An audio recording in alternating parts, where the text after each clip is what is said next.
Let's get ready to rumble!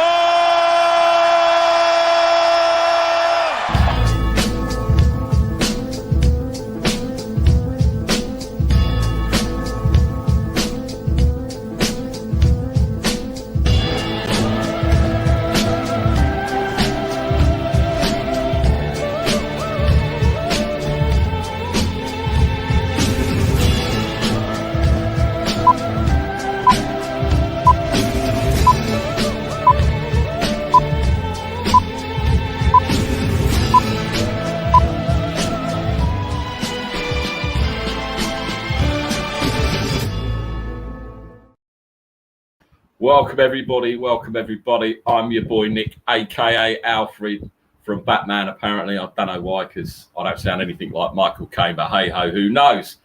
Welcome along. It's just after 2:30 in the UK, just after 9:30 Eastern over in the States. Preseason football is upon us.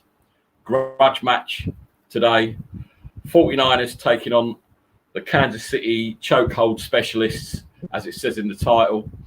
Let's bring on some people. As ever, I have got my hungover sidekick apparently this week. Carl, how are you, sir? I'm okay. A little sore in the head this morning, but no, I'm all right. Had a lot. Got 2 videos out this morning on my channel. Got the Chiefs video out and got the Denver Broncos video out. So done a lot of hard work. Now I'm just here to sit back and just talk ball with all my friends. Oh, football and then friends. you finally realise you'd come on our show and no one's got any friends on this channel. But there we go. Right now, if you've seen me talking to this lady on Twitter, I do like to grind her gears. So I'm just going to bring her on in true New Jersey fashion. NJ Niner Izzy, otherwise known as Izzy. Izzy, what's shaking? I'm good. How are you? All the better for having some female presence on the show. As you know, it seems like it's been a few months since you've been on and talked some ball. So I'm really looking forward to getting your take so far on what you've seen in training camp, Trey Lance, Jimmy G, etc., all that good stuff. We will get into that shortly. Now, I was watching a show that I put this guy up for, Nitty Gritty Niners, and here's the host. He's got more shows than Wayne Fontana had in Vegas in the 60s. Wayne Breezy, what's cooking, brother? What's going on, man? Hey, you said you don't sound anything like Michael Caine. You sound everything like Michael Caine, bro. You can be Alfred any day of the week. But shout out to you, Shank NFL Club. I appreciate you guys, man. Thank you for having me on here. Anytime, Breezy. You know that. We know you're up early, so it's always good to get you on and talking some football. Now, unfortunately, I was trying to ban this guy after his appearance on your show the other day. I know Scott very, very well, and I know he doesn't drink and he doesn't do drugs, but he was coming out with some outlandish rubbish on your show, and you didn't give it to him. I saw John V was giving it to him in the comments. Scott, what is your? You guys just you don't like him. That's what it is. He didn't come out like landish rubbish. Actually, his comments were super slick and smooth. I will say that, especially when he threw that the 49ers were going to win, 31-20. And then so Peachy picked up on it, and I thought that was really cool. But he was trying to throw a little shade, but he was smooth with it. Mr. Smoke, what's going on, baby? I'm good. How y'all doing? I'm about to say I'm Peachy. Yeah, we're good, buddy.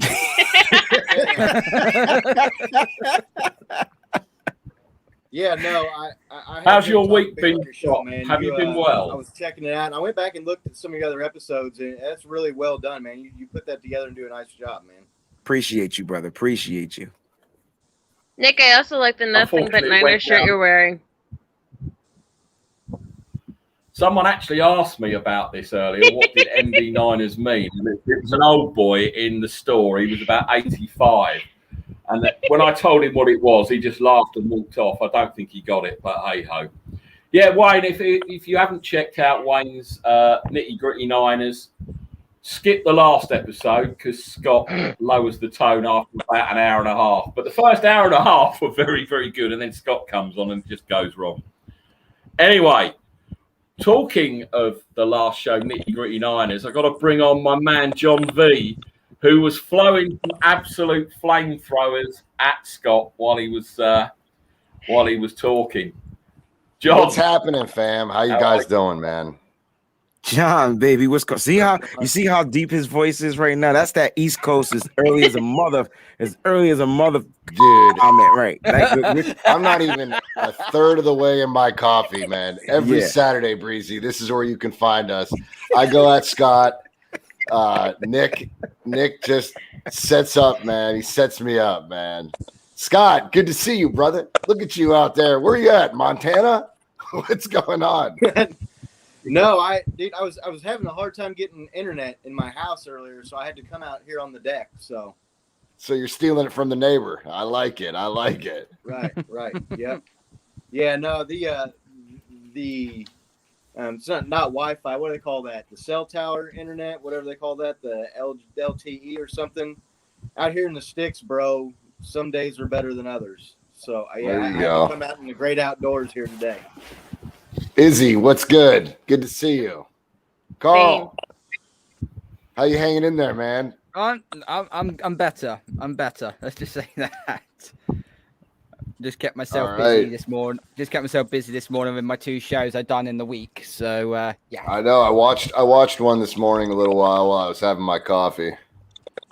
Breezy, good to see you, bro. You too, man. I had a smoothie. I probably should have did coffee too. I'm all sugared up right now, so hopefully it'll kick in at some point. When you run those marathons, bro, you need all the energy you can get.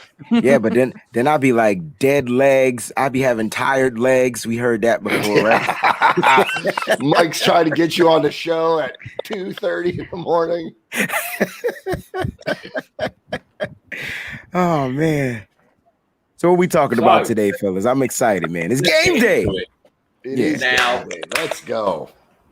We're going to touch on a few things before we get into the Niners. Did anybody see Hard Knocks episode 1 yet? I did. I quit as soon as I saw the Austin Powers thing. Oh, it was good. It was actually a pretty cool reference. Now that I think about it, it's stupid. Look, I got to tell you, it's really hard not to. It's hard to hate Dak. I hate the Cowboys, but Dak is a nice dude, guys. Bro. Yeah, Dak's a good dude. I think I took that's my same exact take, and then I was pissed at Dak. I'm like, so at the very end of the episode, just jumping because it was in the post credits. This dude talking about how he broke his arm trying to block a 6-foot shot from a female, and I'm like, dude, are you like, what's the dude, Mr. Glass? Because this dude stays broken. You know what I'm saying? And I'm like, dude, just play football. He said that's what made him go into football, though. The fact that he broke his arm trying to block a shot playing basketball, it turned him into a quarterback. So it's hard to not like Dak, yo. And I hate to say this, I'm growing a fond respect for Zeke. I thought Zeke was an asshole, but he's really a cool guy. You know what I'm saying? If you watch that episode, Zeke can be an asshole. Bro. He can, but because he's a running back, his mentality, but when he's not playing running back, he's a clown. I like him. Yeah, he is. But you know the funny thing about Zeke? During lockdown, and this is a very unknown secret, I've got to say, I had a Zoom phone call with Zeke about how to wrap presents. Because that's exactly how I wrap my presents. It's utter garbage. I cannot wrap presents. Wait a minute. Obviously, it rubbed off on him because he's now as crap as I am. So if you saw him wrap that present, it was garbage, right? And then I promise you that somebody off the camera rewrapped that present because it looked way too neat with all the 17 layers of wrapping paper he used. And then Dak opened it way too, like, you know what I'm saying? Way too easy.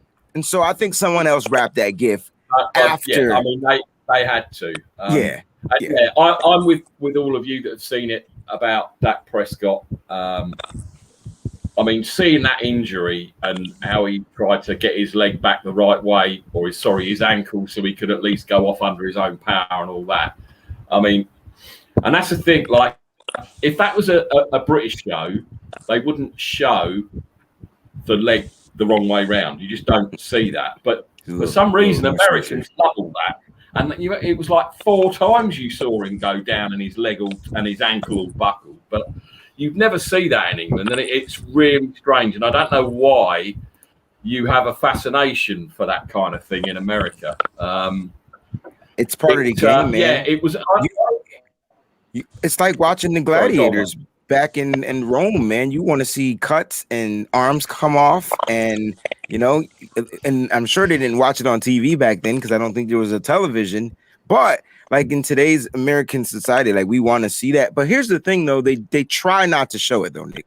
Like they try really hard not to show the injury. So if you saw it happen in real time, they'll try to get the replays out there so that you can't really see it. But on Hard Knocks, they had every camera angle, yo. I didn't even know it twisted like all the way, like a different way. I didn't know it was that bad. That looked ugly. Oh my God, it hurts. Do you know what? That reminded me of that Cincinnati lineman in the Super Bowl. Was it Anthony Munoz when the Niners played?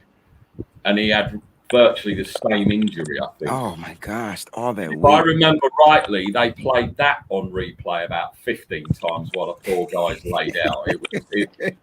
As you say, I think it's the Americans' joy of the gore and things like that. The worst one was Bowman. I will never forget what they did with the Bowman thing. They like slowed it down, repeated, played it in reverse. It was just disgusting.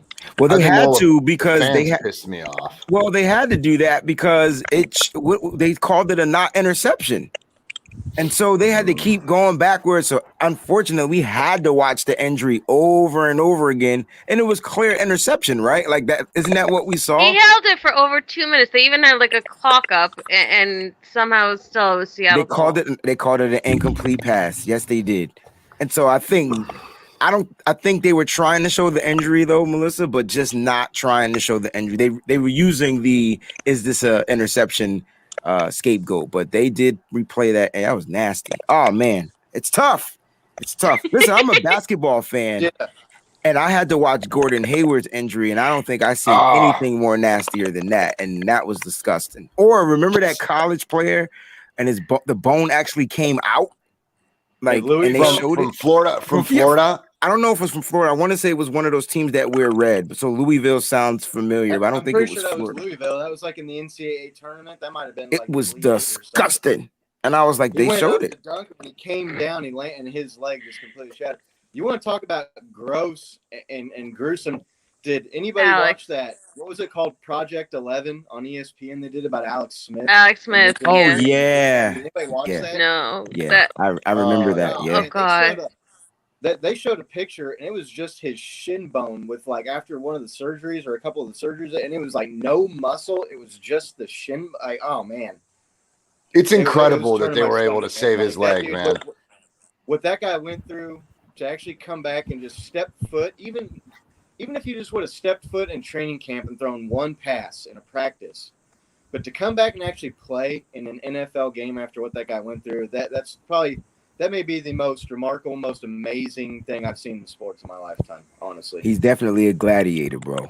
That I would give him that. That boy has heart. I mean, as much as people bashed on Alex when he was at the Niners and he was captain check down and he was a game manager, he was this and he was that, and the same when he went to KC afterwards. I mean, no, if you cannot just have admiration for someone anyone to come back from that, but obviously having the ties to the Niners and KC, I mean, the guy is amazing. Now got a new gig with ESPN. I saw a video of him on Twitter. He was at 80 or is it Oracle Park now? He was at the game yesterday for the Giants, and he got a standing ovation. It was like a 3-minute standing ovation, which I thought was really cool. But they still like him, and I mean, he's a great player. Nice to see Mr. Ludlam in the comments as usual. Yes, I remember David Boost's Premier League. Yeah, and that's grim. You don't want to see that. You definitely don't want to see that. It's not nice. It's not nice at all. Yeah, I remember Joe Theismann breaking his leg. That was another one that you saw about 55 times while they were talking about it and going, oh, look, his leg. And then they go back and go, did you just see that again? It's doubled up. So, yeah. See, I don't remember seeing it live. I mean, I'm sure I saw it live, but I don't remember it. But I know when you go back and watch it, like not the game, when you watch these, bop and hit, they do show it. So my thing is, I don't know if they did it in living color where they just showed it and replayed it and replayed it and replayed it, or did they, after years pass, now you definitely see that. That was a nasty one too. That ended his career. And Alex Smith had almost the same type of hit. And being a young pup player, I actually saw that live, and they did replay it. Okay. 6, 7 times, and it made you wince. It's like if you see someone getting kicked in the balls and they keep replaying it, all the men are crossing their legs going, oh God, because you can feel it, and it's terrible. Theismann and Alex Smith happened 30 years apart, right? 30 years apart. 30 years apart, 30 some years apart. Yeah. Like it's something eerie about the score. Kind of like that, and it was like at the same yard line and the same side of the field, and it was like almost the same. There's some list of all these. I don't know if you coincidence or what you want to call them, but yeah, no, it was pretty amazing, really. Coincidence? That is sorcery. Goddamn. What happened? The other thing I took away from Hard Knocks is I still hate the Cowboys. I still hate fucking Jerry Jones, and he is a real douchebag. I can't stand the guy. Jerry Jones.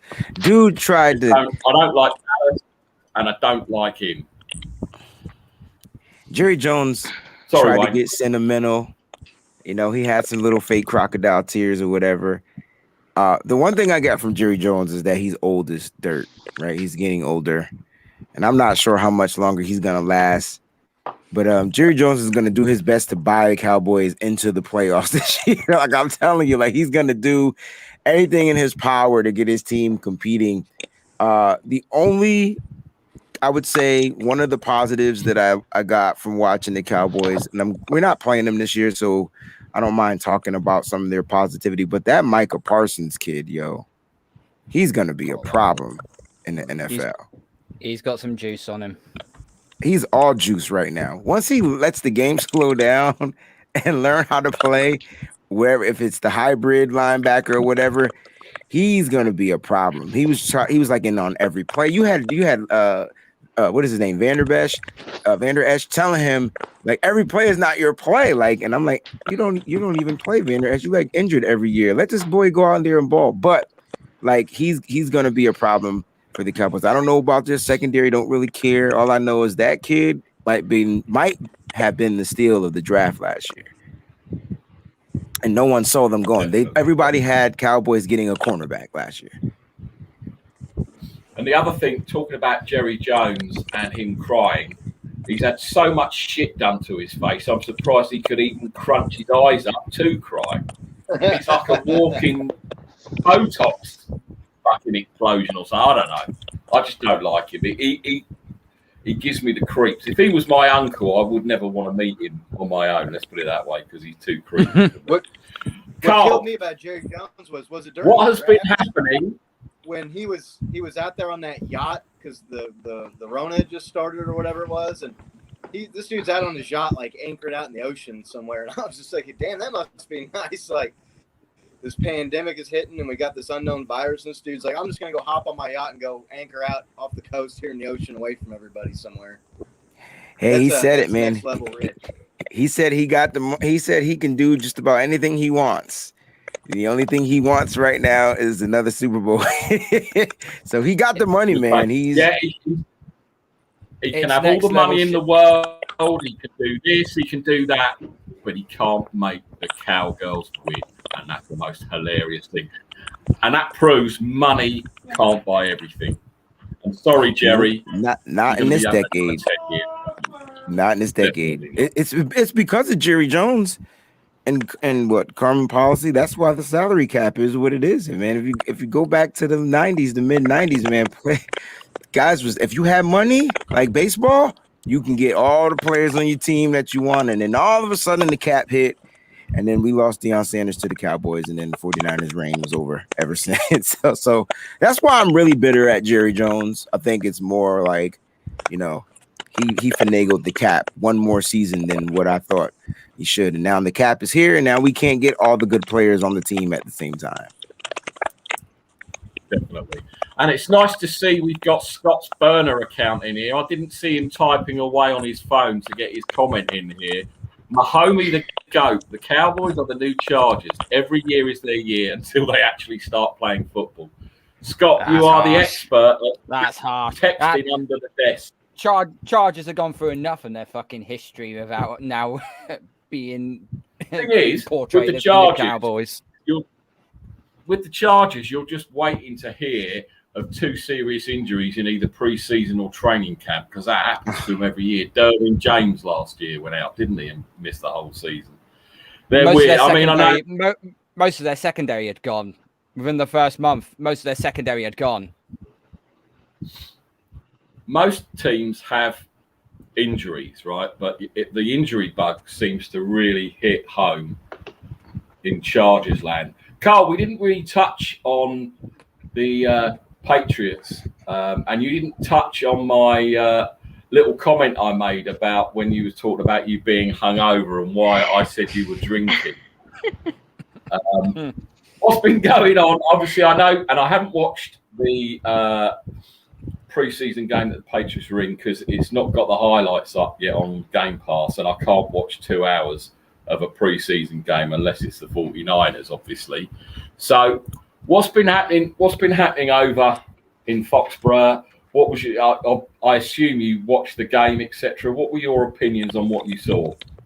I stayed up to watch the Washington football team at the Patriots preseason game. And you know what? A lot of people were saying that Mac Jones wasn't that flamboyant, wasn't that flash. That's not what Mac Jones is there to do. If you watch all of his plays, all of his drives very carefully, they were either check downs, screens, or crossing routes. That's all he did.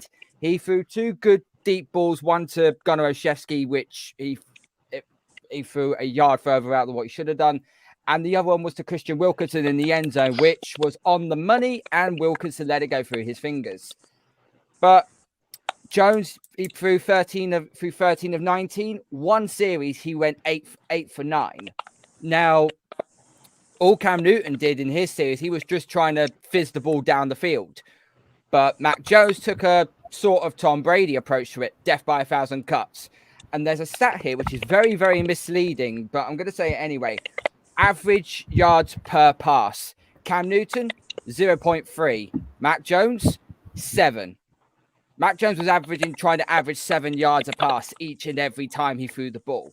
So it just shows you that Josh McDaniels knows what he's doing, Mac Jones, in this type of offense.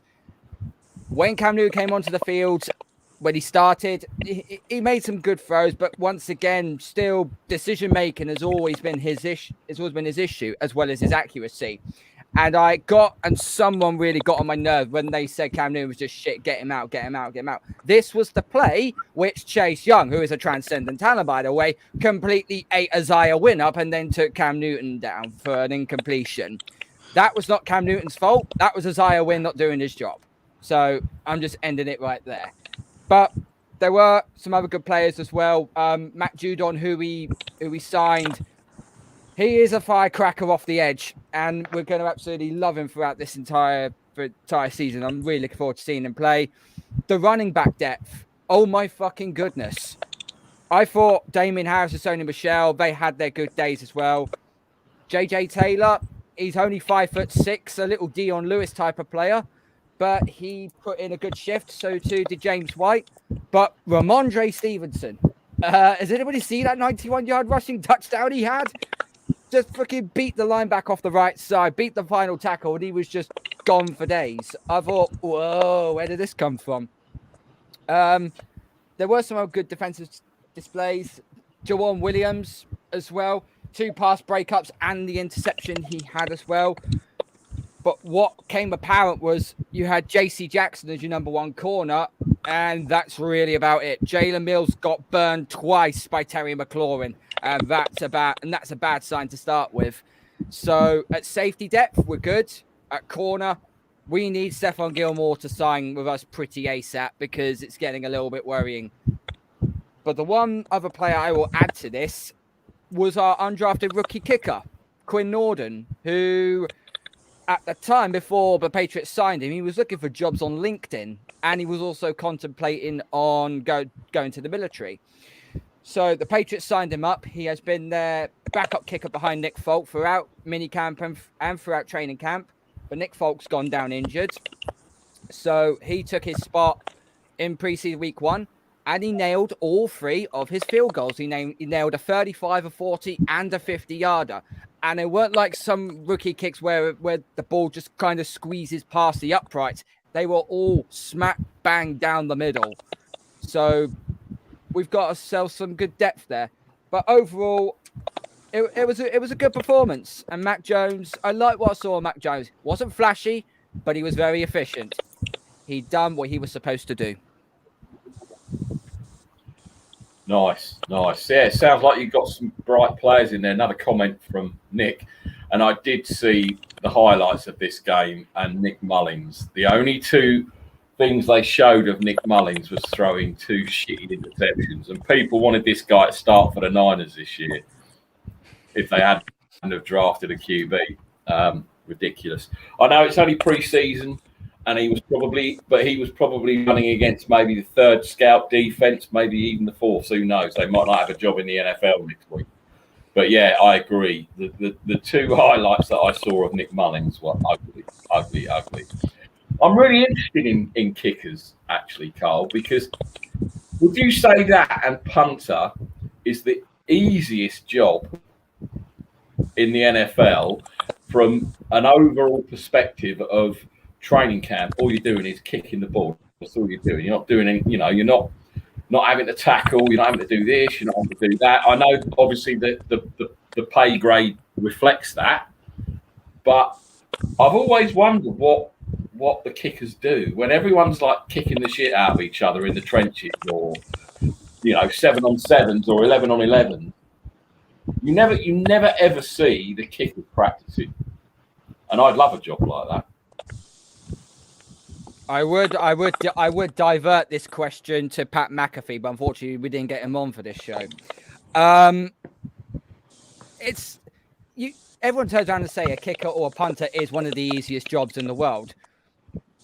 I don't think so. I think the easiest job is the holder who has to place the ball for the kicker. You wouldn't say that if you were a Niner fan. You really, really wouldn't. But no, or if you're Tony Romo. But no, I basically think that just because they say, a kicker or a punter is the easy job, well, it really isn't. I mean, a punter's got to get it down the other end of the field and try and nail it between the end zone and the 10. That's basically his part of his job. A kicker's a lot more different, especially say you're on the final drive. You find it got 3 seconds on the clock, and you finally get a field goal, but you have to kick it from, say, 47 yards. That's not an easy choice. That's not an easy task, because you've got to hit that nailed and spot on to win the game. You fluff it, and you either go and send it to overtime, or you lose the game. So it's harder than a lot of people say it is, in my honest opinion. Yeah, but that's pressure. That's different to playing 54 snaps or however many offensive snaps and defensive snaps there are in a game. That's good. Brighton have gone 1-0 down after 2 minutes. Fucking brilliant. Hey, Carl, what did you think of Jonnu and Kendrick Bourne? Kendrick Bourne only had 1 catch, but it was but he made some good runs throughout the flat. He was running into the flat most of the time, though. But I like what he does. He was getting separation. And as John O. Smith was concerned, yeah, he only had 1 catch. But this is the thing why we signed Jono Smith. It's not the catch. It's what he does after the catch is what makes him so special. Yes. He literally sent a defender on his ass as soon as he caught up on the run, and he got the first down and more. So that was something I was like, yeah, that's why we signed him. So And he knows how to stay in bounds with a cheat catch of his in the Ravens. Wild card. He does indeed. So yeah, it's just a shame that Hunter Henry is going to be pretty much out all of preseason, so we're not going to see any of him until the Miami game in week 1. But I like what I saw of Jono Smith. I really, really did. Is Hunter Henry's status to return by week 1? Yeah, he was. Okay. He's meant to be out for 2 weeks. So okay, good. So it could possibly even suit up for preseason week 3. But nah, to be honest, he's a super duper veteran. You don't need him for preseason. No, you don't.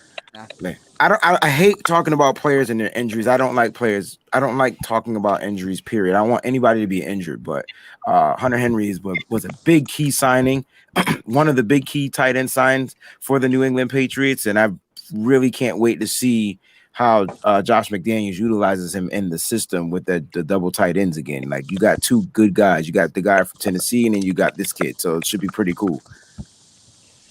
It should be. Obviously, Hunter Henry has had injury issues. He's had major injury issues. I'll just go through the injury issues right now. 2016 on October 23rd, he had basically a head concussion. On the 30th of October, he had a grade 1 knee strain. 2017, abdomen kidney lacerated. That's a terrible injury to concede. This was week 15 of the season, so he missed the final 2 games. 2018, tore his ACL. Not like you do about it, he tore his ACL. And then in 2019, which was his latest injury apart to this, a leg tibial plateau fracture. So one more bad injury, and we could say that he is made out of glass. And I just think Henry just needs one good. I mean, he just needs one good season to stay. It's his frame, healthy. Man. It's the way his body's built. He's not like the best build for like an inline blocking tight end. They need to utilize him like how they were utilizing him and when they were the San Diego Chargers, when they had Antonio Gates and Hunter Henry at the same time. If they can figure that out with and I'm sure Josh McDaniels will, like, he's kind of like damn near genius. He'll figure it out, man. I mean, they utilize, if we had to vote, like, who had probably like the best tight end tandem, like, that we've ever seen? Like, I would put the New England Patriots up there. I mean, I'm not seeing like that Aaron Hernandez and Gronk tight end. That was ridiculous, yo. And the stuff that they were able to do, you line Hernandez up in the backfield, it's kind of what we're hoping we can get. What if we get a little Ross Dwelly out the backfield this year? That would be pretty cool. But I'm just saying, like, that tight end duel was bar none one of the best I've seen. You guys got any Antonio others? Gates? Antonio Gates and who the hell was on the other side? Wasn't it Henry? Were they on the field at the same time? I believe so. Antonio Gates played for like 35 years in the NFL. He was like a dinosaur. Yeah, he's like the Kevin Garnett of he was yes, like the Kevin Garnett of football. That was another good tight end duel. It was because they used Henry for passing and first downs, and then Gates was the guy getting the end zone stuff. If I'm not mistaken, I believe they were on the team at the same time. The Chiefs had a guy, Jason Dunn, for a few years when Tony Gonzalez was here, and no one's gonna remember who Jason Dunn was. But nope. Go back and watch. He was an absolute dominant blocker, and he freed up Tony Gonzalez for a lot of those catches that he got there for that 3 or 4. When Dick Vermeil was the coach, we had Trent Green. I remember Holmes and those guys. That was a pretty good tandem. Probably not as well known, not Hollywood names like some of the other guys, but they were real good. I agree. Hey, doesn't Scott look like one of those like he's on a show where they want to black out their face? He's trying to hide his identity. Yeah, so all you got to do is change your voice. Yeah, so what I was trying to say is I was a part of that. Yeah. Dude, so I had to come outside. There's no internet inside. The sun was like half above the roof. Oh man, Scott, dude, you're sitting still, like, dude, like a bee was on your nose, bro. Like, just sitting still. Like, I feel like the Vice Network was just like there's an interrogation, like inside. Scott trying not to be a snitch. He hiding at that identity. Yeah, so the Chiefs are going to lose because we got a quarterback that just can't get the ball down the field on the second string. But I'm not going to say Chad Henney's name. But yeah, nah, dude, you just got to get the voice thing. Nah, it's cool. Oh man, give it 10 or 15. Yeah, download a free voice changer, Scott. You'll be fine. I might be freezing up Definitely too. My connection's not that great. You guys kind of keep freezing up, and I'm missing part of what's going on. So. Oh, okay. All right. But we're just making fun of you. Yeah, it's all good. It's funny. I was thinking it. I just didn't want to say it, but John is my sayer, so he just came on. Dude, I was looking. I was like, man, Scott looks like he's about to snitch on the prison system. He just looks like he's about to go all in. Bro. Oh, I can't. I promise I'm one of the last people who will talk to the police about you, man. I promise. Oh, that's funny. That's a good comeback. That's a good one. And his name is Mr. Smug, too. From the Watergate scandal. Oh, man. Y'all are harsh. Second gunman on the grassy knoll. I was also, whatever. Trouble is, Scott, with you sitting where you are, you're going to have half a suntan across your face because you're sitting in incognito, and you're going to have a really bad sunburn. So we're going to have Two-Face and Alfred on the same show. Now, my face is good now. It's gone up over the roof just a bit. So yeah, I'm doing best with what I got today. It's like I said, out here in the country, the internet that I don't got 5G towers down the street exactly. Cool. Right, I think it's time to talk about the elephant in the room, John. First preseason game tonight for both teams. Well, tonight here, or early hours of tomorrow morning, 1:30 a.m. UK time. Niners Chiefs. John, what are your expectations? What would you like to see? And what don't you want to see? Well, Breezy had he hosted a session yesterday for all of us to talk about this, and I think we touched on it a little bit. I think our expectations are pretty much we want to see all of the rookies display what they were drafted for. I think this is why this preseason is most exciting for me. We get to see, for all of us, we get to see everything we drafted. We have multiple pieces that we want to see. We have secondary, offensive line. We have a quarterback, a running back. I think my expectations are just I just want to see how Jimmy looks. If in fact he can read a defense any better than he did last year. I think I want to see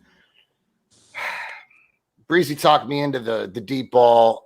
Look, I'm not opposed to the deep ball by any means of the imagination. I want to see that aired out. I just feel like I just don't want Kyle to show off Trey Lance's arm too much. Not just today, but I'm talking about for the whole season.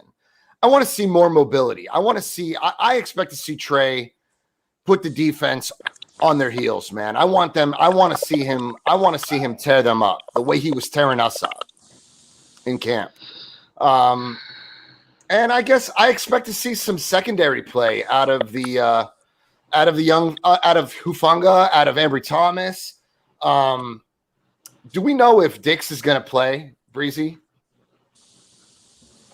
I don't believe Dix should play. Number one, he's only had one practice, and I really don't think that he should. But he's definitely going to make this squad. So I think he can wait for the week where he gets the full practice with the Chargers. I think that'll be a best time to bring him in. But I think you're going to see a lot of Hufanga and Jarrett Maiden. Don't forget Jarrett Maiden. And they have to revert Marcel Harris because they just running out of safeties. At least who dude. Are they gonna? Do they want to revert him back? I mean, No, they don't. No, he's a linebacker. I mean, Kyle Jared Shanahan Maiden. said I've it. been waiting. I've been waiting for Maiden to show up, dude. I got to be this dude's number one fan at this point, man. I mean, This I've is been his pulling time. for him.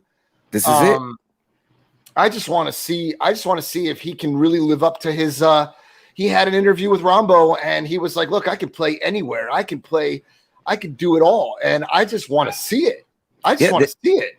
You're right. Everybody does. This is his time, man. He's an Alabama guy, man. Look, we want to see you come out here. And so I think Jared Maiden and Hufanga will get the most reps. You might see Jared Maiden even playing free safety. You know what I'm saying? Taking Jimmy Ward, spelling Jimmy Ward. So that might be a good thing. And so this is a chance, man. This is what preseason is all about, guys and girls. You don't see them moving. You don't see them moving Ward out of safety into corner, do you? Nah, Ward said they paying me to play safety. I'm gonna play safety. He hates that, dude. He hates it. He hates that. He hates getting moved around, bro. He always makes it obvious. Like, this is why they pay me. This is what I'm doing. He makes it clear. I'm starting to love Jimmy Ward's swag, yo. It has grown on me. Sure. He's a veteran now. It was cool that you heard Ambry Thomas talk about how, you know, he had to take them up under his wing. Him and Diamador Lenore, because they were lost. They didn't know what the heck was going on. They couldn't even find their shoes to put on for practice. Like he had to help them out with everything. But it's cool that these young guys who we still deem young are now veterans, and they're kind of like helping out. But I have some of the same expectations. So yeah, it is. So Nick, all in all, man, that's it, buddy. I think I expect to see just expect to see the draft pieces show out. Trey Sermon, I just want to see it all. Product of Ohio State, the Ohio State. I'm excited to see Trey. Elijah Mitchell. A lot of people just we have so much to what we got. It's like we have so much to enjoy in this preseason. So I'm looking forward to it. That's it. The thing is, everyone is concentrating too much on Trey and Jimmy. Even oh boy, here we go. No, not yet, Breezy, not yet. And I won't be. Well, you know, I'm going to get drawn into this bloody conversation. I really don't want it, but we'll go there. Keep the Congo line going.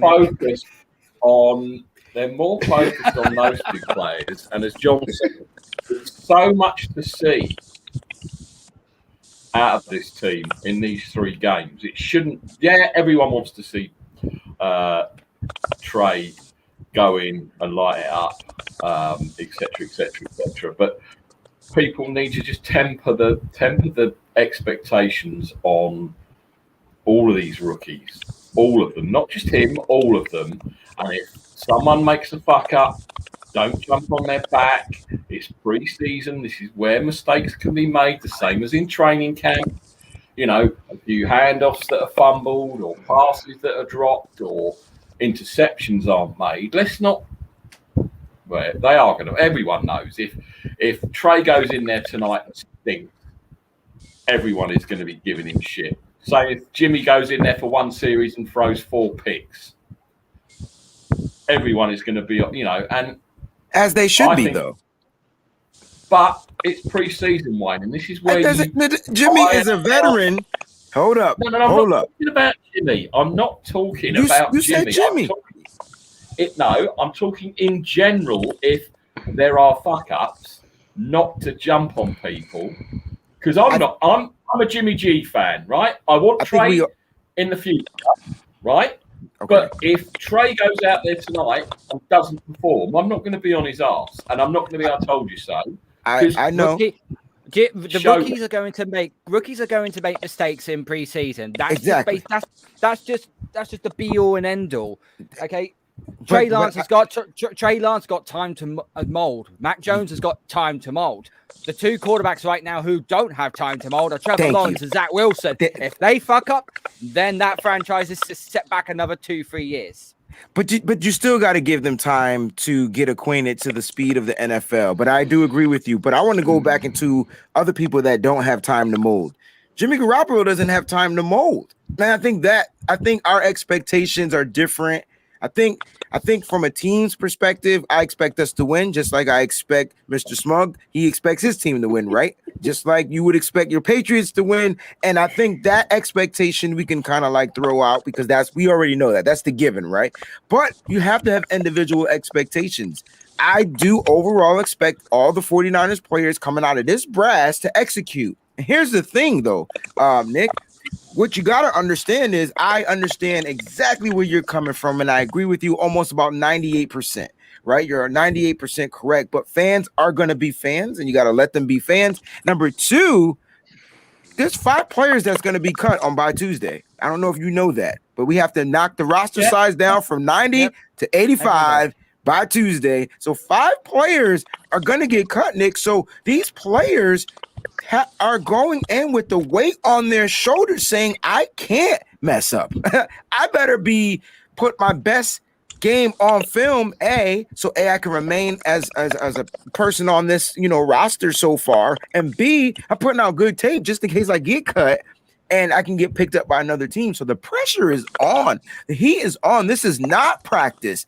These are games of evaluation. I like whoever said that yesterday. I can't remember, but somebody said evaluation. That was John. These are games of evaluation, right? As well as expectation, right? So we do expect certain players to do things, but I do agree with you, Nick, 98% saying that, listen, it's preseason, man. They're going to mess up. Let's mess up here so we don't mess up during the regular season. But from my perspective, I'm sorry if I don't expect Jimmy Garoppolo to mess up. I feel like he's been doing this for a while. Like, you should be like running the preseason. Like, you know what? Let me ask Mr. Smug. What do you expect from Patrick Mahomes when he comes out here? I expect him. I think he's going to play a series or maybe 2, depending on how that first series goes. But what do you expect as far as his gameplay? I'm expecting him to be Patrick Mahomes, and I'm expecting Travis Kelce to be Travis Kelce. That's what I'm saying. Those aren't the guys. We talked about this a little bit on your show the other night, Wayne. I want to see some of these younger guys. The Chiefs got 2 linebackers. They got Nick Bolton from Missouri, and they've got Willie Gay, who I think is from Mississippi State. Absolute stud. I agree. I told him that on the show. I want to see those guys get some reps. I want to see the line, the new guys. We've got the new center and we got the new tackle from the Ravens. You always want to see the stars and you want them to look good every time they play. That's what I'm saying. I'm going to be watching the new guys and exactly the guys scrapping for a spot on the team. And so, Nick, that's why I was like 98% with you. It's like, I agree. I'm going to let the young guys get their mess ups on, and I'm not really a judgmental person. I'm more like just trying to evaluate, seeing where players grow. I'm cool with that. I agree with that. I'm not cutting them slack, but I'm going to show them how they can be better, what they did wrong. They did that with Micah Parsons, man. A high draft pick. If you watch the Hard Knocks, he messed up on a play where he didn't get wide enough for whatever. They took him out and then let him play again. He wanted to go back in. It's going to happen. Rookies are going to make mistakes, so I'm cool with that. But I don't expect our starters, our leaders, our captains to go out there and make some of the same mistakes that they've been making throughout their career. So I'm hoping my expectations for Jimmy in that one series is to get his team into scoring position. That's where I stand by that. There was a perfect example of this. Sorry, John, if you watch the Philadelphia game, you saw Joe Flacco come out for one rep, man. He threw a screen pass to Carl, who was the dude that ran it back. Was it the rookie receiver? Rookie receiver, man. Rondell Moore? No, someone Watkins, wasn't it, or something? Like that? No, we got Watkins. It was Watkins. Okay. There was a Watkins. Either way, it was just a simple play, right? Mm-hmm. Jimmy can't be doing that, throwing it over someone's head. Nobody should be jumping up in the air trying to catch a screen pass. I just feel like, I agree. Like, Jimmy can't be making mistakes. There's no excuse for you to be making mistakes in a preseason game. None at all. Not if he's our general. I mean, they're gonna make mistakes, but right now Jimmy should have this first offense down packed. when it comes to his playmaking. And I will say that he did have a nice floater screen pass over what's our defensive end? The one that was a Raider. Oh my God, where's it? Arden Key. Floated it right over Arden Keys for a big gain. So Alfred, maybe that's the one play, one series we see. We know Jimmy struggles with short screens. He throws them too high, he throws them too low, he's outside. So maybe that's what we see. I don't know. And then Jimmy comes out, and if he does that and executes that perfectly, I'm gonna be like, yes. Yeah, Quez Watkins, that speedy guy. Yep. And I'm gonna be like, yes, Jimmy is starting to perfect that little dump pass, and that's something he needs to add to his repertoire, even for me, more than the deep pass, because that's how our team is set up. They're built on yak. So I'm okay if Jimmy don't huck it 40, 50, 60 yards down the field a lot. I'm cool with that. But if he can get that little dump pass perfected, we got a nice thing going in San Francisco. I think I heard somewhere that there's a team that's not going to play any of their starters really, or at least their star players at all in the preseason. Was that the Chargers that said that? Really?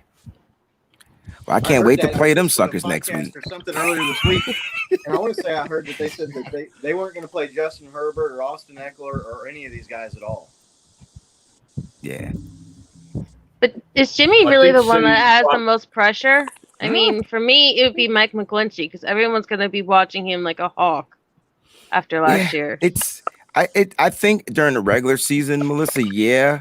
But during this first series, I don't think the offensive line is going to get much attention unless they really give up something like unless Jimmy gets sacked on the first play. But I think as far as pressure, I don't think the pressure's on Jimmy other than the fact that there's competition, right? And so, like, there's it's competition. Organic.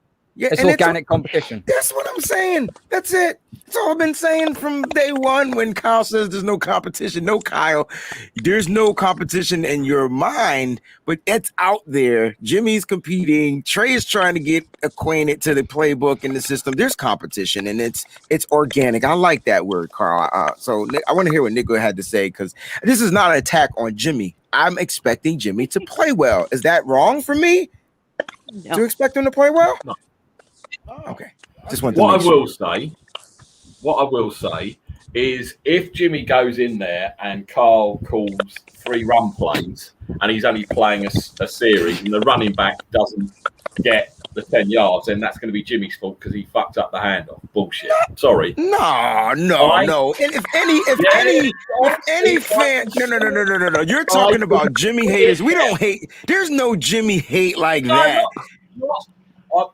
I'm not saying you, but if any 49er fan hates Jimmy that much to say something like that, then I'm taking their stripes off, bro. That's ridiculous. You wait and see. And second point, I've just had an email come through from WWE Wrestling Headquarters. Apparently, the new offensive line of the Chiefs have just left that facility after having their chokehold training, and they're now on their way to the 49ers facility. Here we go. The start is started. Get the horns ready. The shots have been fired. Mr. Smug's still sitting in interrogation. Like, Nick, we've talked about this, man. You gave up 21 points in the last 10 minutes of the game. That's why you lost. You got Jimmy G. We got Patrick Mahomes. That's why you lost. You got to bring up, like that moment, though? Like, why you got to bring up the choke moment? Sherman gets burned, but it was Jimmy's fault. Nothing to do with anything else. But Scott, this is not that show, right? This is not that show. Whose dumbass fault was it putting Sherman on Sammy Watkins? Why is Sherman lined up in the slot? Can we ask that question? Because that's the real question. You got a wide receiver in the slot. Sherman shouldn't be lined up on that. Who should be the slot guy? Who should be the slot guy? Come on, 49er faithful. Who should be the slot guy? Oh, you want Ward? Ward's covering the top. And so what happens is... but there was confusion. Mosley bid on something. Mosley bid on it. They devised that to throw. Dude, Patrick Mahomes took advantage of a one-on-one with Jimmy Ward, and he got Tyreek Hill. Period. End, bro. That's a whole different play. I have to relive this shit all fucking day. That's a whole different play. Day. Yeah. Yeah. I live it every Look day. out. I put these fucking colors on. John V. Meltdown. John V. Meltdown. John V. Meltdown. John That's V. a whole different Meltdown. play. But I want to Where- go back to the play where Richard Sherman was lined up in the slot on Sammy Watkins. And so I feel like that should have been a slot corner, but that wasn't the formation, that we didn't have that personnel on the field at that moment, right? So K'Wan Williams probably wasn't in on that play. And so I would give this is what I like about quarterbacks like Patrick Mahomes, Aaron Rodgers, mother freaking Ryan Fitzpatrick. They find boo-boos on the field and they take advantage. That's one thing I'm hoping Jimmy can add to his repertoire this year. If he can find those mismatches, guys, then Jimmy would consider being a better, great quarterback for the NFL league, period. But he's not finding those mismatches, and that's what kind of confuses me about Jimmy. So Patrick saw, hey, I got Richard Sherman on my slot guy. Sammy, make a cut. Sherman's gonna bite. He's already playing 85 yards off of you, so I'm just throwing under, and you run and outrun him. It's all day. You saw Devontae Adams do it to him too. It's the right move when we have the wrong personnel on the field. It doesn't make Richard Sherman a bad cornerback, but he should never, ever be lined up in the slot. He wasn't even lined up in the slot when he was back with the Legion of Boom. Like, that's not his role. Oh, man. That pass from Mahomes to Watkins was a thing of beauty too. He touch pass that thing right over the top down into his hand. Oh man, that was a beautiful play. And the route was good, right? Don't take away from the route. Like Sammy juked him, got in front of him or behind him, however you want to say it, and the pass was dropped right in. That is what you do. You take advantage of the mismatches. So that was that play, but then he brought up that other play where you got to get to the look, after a while, the two plays, they just merge into one big pile of shit, Yep. And that's what happens, and don't forget to factor in momentum, because once the Tyreek Hill play was made, did y'all not feel the shift of the momentum in the Super Bowl? Oh my God. We were still winning too, come out of my lungs, bro. I felt the air come out of my lungs in those moments. And we were winning. We were still up. We were winning. And then the moment he made that escapable magician type of throw, I was just like, dang, it was almost, I would compare that Patrick Mahomes play. You guys remember the play in the Super Bowl where I swear to God, Eli Manning was down and the Patriots, sorry, Carl, and then the ball was thrown and David Tyree catches the ball on top of his head or whatever. Like, yeah. And Rodney Harrison was the worst safety in the league at that moment, because how do you let this guy catch a ball on the top of his helmet and not knock it out of his hand? And so it kind of goes up into that moment, in my opinion. The pressure was there. They couldn't get him down. He throws it up in the air, and who's better to out-jump anybody in the NFL than Tyreek Hill? He has to be the shortest, highest jumper I've ever seen in my entire life. Dude got ups. That dude doesn't get enough respect. He's got the cheetah speed, right? He gets all the respect. What are you talking about? God. What the hell is wrong with you? Listen, I've bigged your team up. Don't you ever come out here and say he don't get enough respect. Tyreek Hill gets all the respect. He need to stop punching women. That's what he need to stop doing. He would get more respect if he stopped staying out of the news. Well, first of all, that woman has come out to be a liar. So there's a lot of. Usually they all do once they get their paycheck. I get it. I got you. We're not even gonna go there. But that dude can jump. That guy can run routes. He's more than just fast. I feel like a lot of people think that he's just this speed guy and that's all he's got. But when you look at what that guy can do, I watched a play against I don't want to say it was the Texans. He out-jumped 3 defenders that were all he could jump. They were all had probably at least 3 or 4 inches of height on him. He out-jumped them and high-pointed a ball at the goal line. That dude's a freak, man. He's unbelievable. Yeah, I agree. Tyreek Hill's probably like still my number 1 wide receiver in fantasy football, yo. I'm getting him. He's PPR league. That is the guy to go to. Especially if you get big play bonuses. Like if you get an extra point or point for 50 yards. I saw something. He said since he entered the league, he has the most 50-yard or longer touchdowns. And second place is like 8 or 9 behind him. So how dare you say that he gets no respect? He ain't Rodney Dangerfield. See people, he's just fast. He's not as good as Hopkins. He's not even the fastest. Adams, or he's not as good. He's not the fastest. She is right. Who are supposedly better than he is. People think he's just a fast guy, and he's got a lot more to his game than speed. I understand, but he's not. Comment, Breezy, for you from Carly. Yeah, Breezy he says I need to watch Rumbo. Some fans have hatred for him. You would think they bite. I disagree with this comment. I disagree with this comment. I think fans have hatred for the affinity, passion that Rombo has for Jimmy Garoppolo. So when they give Jimmy slack, they're really they're really mad at Rombo. And I watched Rombo, and he is very he's passionate about Jimmy. I get it. And how he does it, and his show is good. But his passion for Jimmy is rubbing off on you too, though. The other week, that he got some real good respect on his channel, and I don't think it's fair. You know, the guy. That's 100%. And they were after him. Yeah, they come after him, Breezy. They come after him hard. Yeah, I wish the faithful. I mean, they go after Grant Cohn hard too, and I don't think anybody gets more flack than Grant Cohn on national Twitter. Grant's but not he a Niners wants fan. it. So I mean, yeah, it's like it makes him stronger. He built his brand off of that villain. I agree. He built his brand off of it. So I give kudos to him. I mean, when he teams up with his old man, that's about when I turn it off. But outside of that. But it is what it is, man. I mean, I don't hate the guy for his craft. He built the brand doing it.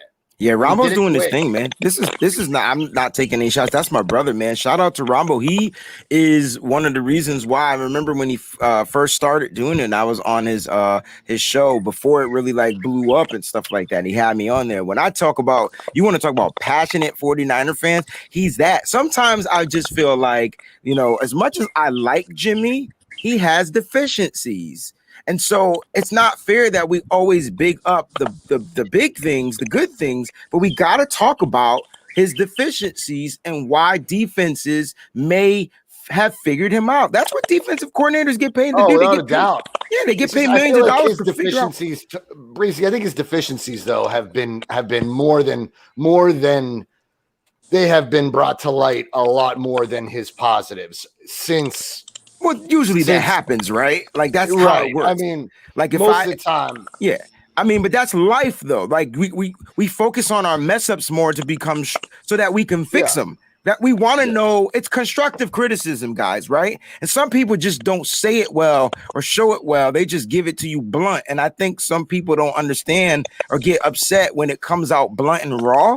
And that's just how some people give it. And then there's some people that say it nicely. Like as a teacher, we're told to, you know, give criticism to our students, but say it in a more positive light or something like that. I'm like, what?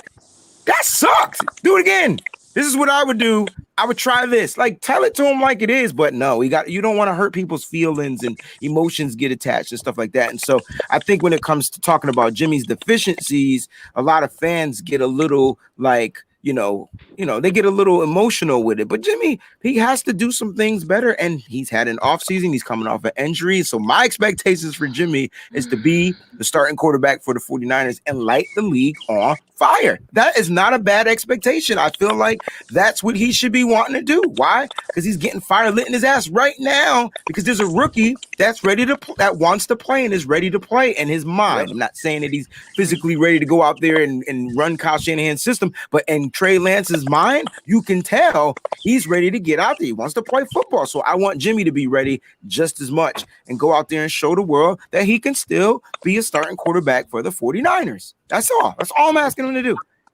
Okay, Breezy, and everyone else, and when Scott comes back, I'll have his opinion as well. And this is to everyone, and it is a Trey Lance. Birds outside. The birds. Feed the goddamn birds right now. He's about to start singing Rockin' Robin or something like that. Rockin' that treetop all day long. Huffing and puffing that song. All the little birds on First Street. I feel like I can hear the birds about to start singing Elite. Question for everybody, starting with Carl. and it is a 49ers question. It is about Trey. Right, okay. We all saw what happened, and probably a lot of other people will have a different view. What would happen? Like, let's say Trey starts and plays well, and we win 10 games or 11 or whatever it is, right? Jimmy's out the picture, and no one knows what Trey's going to do because they've got no film on him, blah blah blah, this, that, and the other. What do you think that he could end up Kaepernick 2.0? As in, he gets people know what he's going to do because they've seen film on him. They know, and everyone knows that Kaepernick basically, once people had seen his capabilities, he became one-dimensional and forgetting all the black ball and all the other stuff that's gone on and the kneeling and everything. He was less efficient. Is Trey Lance a better QB in a better situation than Kaepernick was for his skill set, or do you think it could go the same way once people have seen what he can do? And I'm not bashing Cap. I'm just trying to make a comparison as to where they may be this time next year if Trey starts a lot of games. What do you think, Carl? It's a very good comparison. But I think Trey Lance at this minute in time is well suited and well equipped in this offense currently than what Kaepernick was after the 2012 NFC Championship. The wheels started to fall off, and I basically feel that Trey Lance. I think it is Jimmy G's job to lose at the end of the day. But Trey Lance can only do what he can do in preseason. Now, unless we witness him tonight throw for fucking 300 yards and 5 touchdowns and rushes for 100 yards, then we're going to sit back and go, oh shit, now we do have a conversation to talk about here. But I'm not expecting Trey Lance to take the position immediately. That's why you have a succession. That's why you have something called a succession plan. You didn't do that. You have to do that. Okay, sorry. But no, I think Trey Lance is in a better situation than what Kaepernick was back then. He's got the weapons. I know Sorry, go on. He's got a plethora of weapons. He's got a very good running game, a very, very good offensive line, top 10 in the NFL. You know, all he's got to do is just make correct throws and be very efficient. And if there's a chance of scrambling out the pocket when there's a gap in the line, then go for it. But don't do anything too drastic, and don't try and be Superman right from the very get-go, because that's where you could fall flat on your face. So you don't want him to come out like Cam Newton. That's what he's saying. That was a low blow to Cam Newton. I don't know if you guys picked up on that. See, Carl think he's slick, man. He wants Stidham back there playing quarterback. All right, so excuse my language, but fuck off. You gotta let me know so I can cue the censor. Stidham? Really? Oh man, didn't Stidham have a pretty good game though? The last time I thought he was no. Okay. No. Yeah. All right. He threw a touchdown to the Kill Harry, but he also threw an interception as well. That was 1 for 1. Sounds like Jimmy Garoppolo. If I was there, I think about it. The ratio's there, 1-to-1, man. That's kind of like how it is. But no, look, that was a great question. I understand why you're comparing them.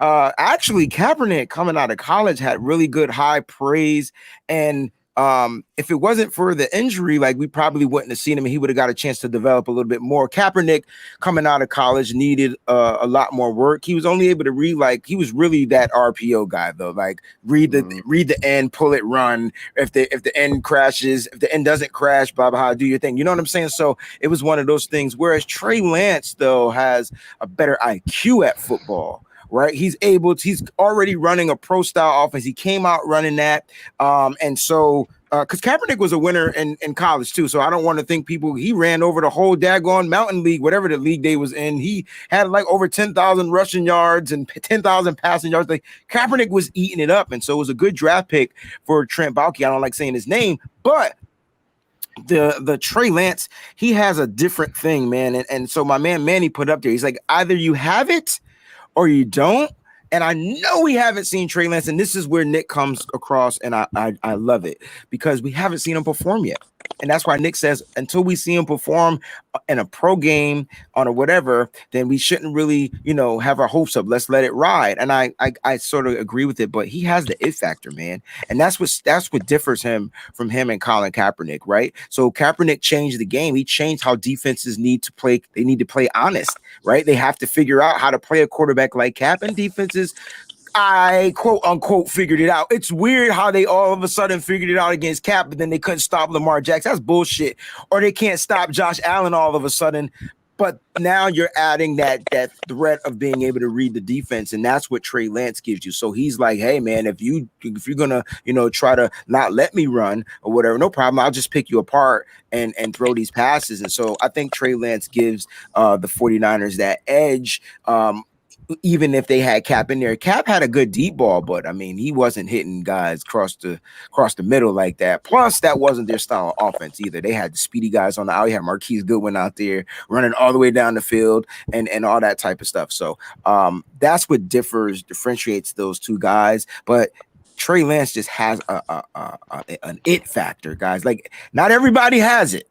But I think Trey Lance has that. Same way I say Aaron Donald, no matter what you guys, no matter how much 49er fans hate him, he is the it on defense. Like, he is the it. I think that dude can play freaking DB if you asked him to. Like, he's just it. Like, he can do everything he puts his mind to. And some players have that and some players don't. And I think Trey Lance has that. Interesting. Before you get out of here, Breezy, just answer this question from Carly. Who is faster and who has the stronger arm, Trey or Cap? It's fun. That's a dope question, man, because I believe Cap's 40 time was faster than Trey Lance's 40 time. And once Cap gets going, because I'm going to say Cap is faster. Why longer legs? All right, bam. As far as stronger arm, that's another question. I felt like Cap had the stronger arm too, bro. Cap used to gun that ball and can throw it down the field. So he was throwing darts and bombs. I think I'm gonna go Cap straight across the board on that one, Callie. I could be wrong, but that's my opinion. Well, I agree 100%. Interesting. I think there's a bit of a speller error, so I won't put up Manny's other comment. Lap was a picture too, and then he suddenly quickly said Cap. Wayne, I know you got to get out of here. You got a performance. Let everybody know where they can find you, follow you on all your various social media channels before you go.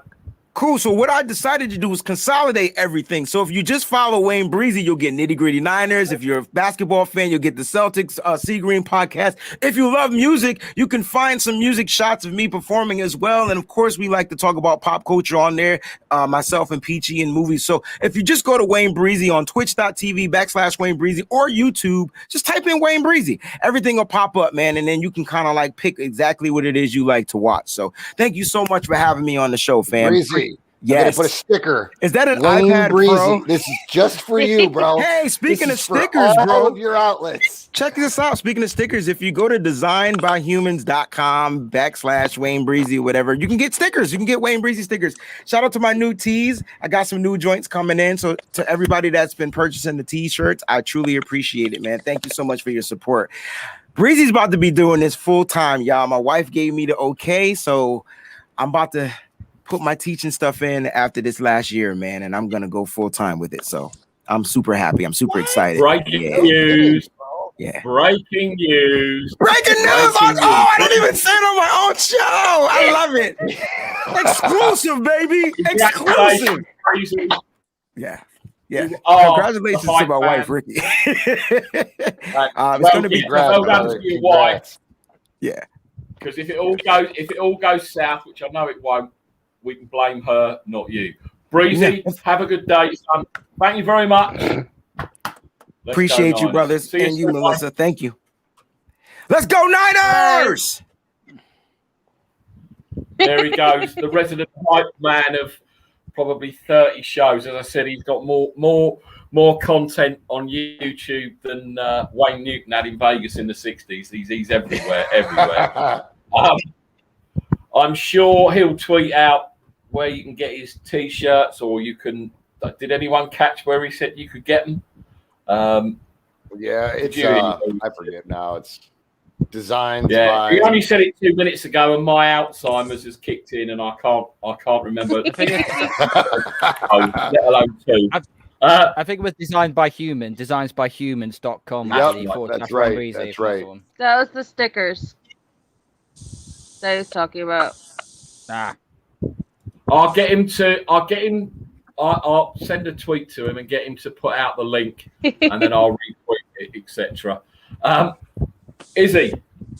Yes. So, what are your thoughts on my Trey stroke cap getting worked out, etc., etc.? What do you think? Do you want my honest answer? Because I'll give you a Jersey answer. I know. Joyzy will always be honest, so bring it.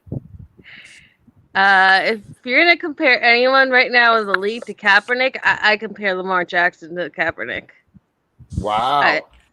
I think that they're a run-first quarterback. I think they have a good arm when they need to, but I think they're very non-clutch, and they're both cursed by Greg Roman.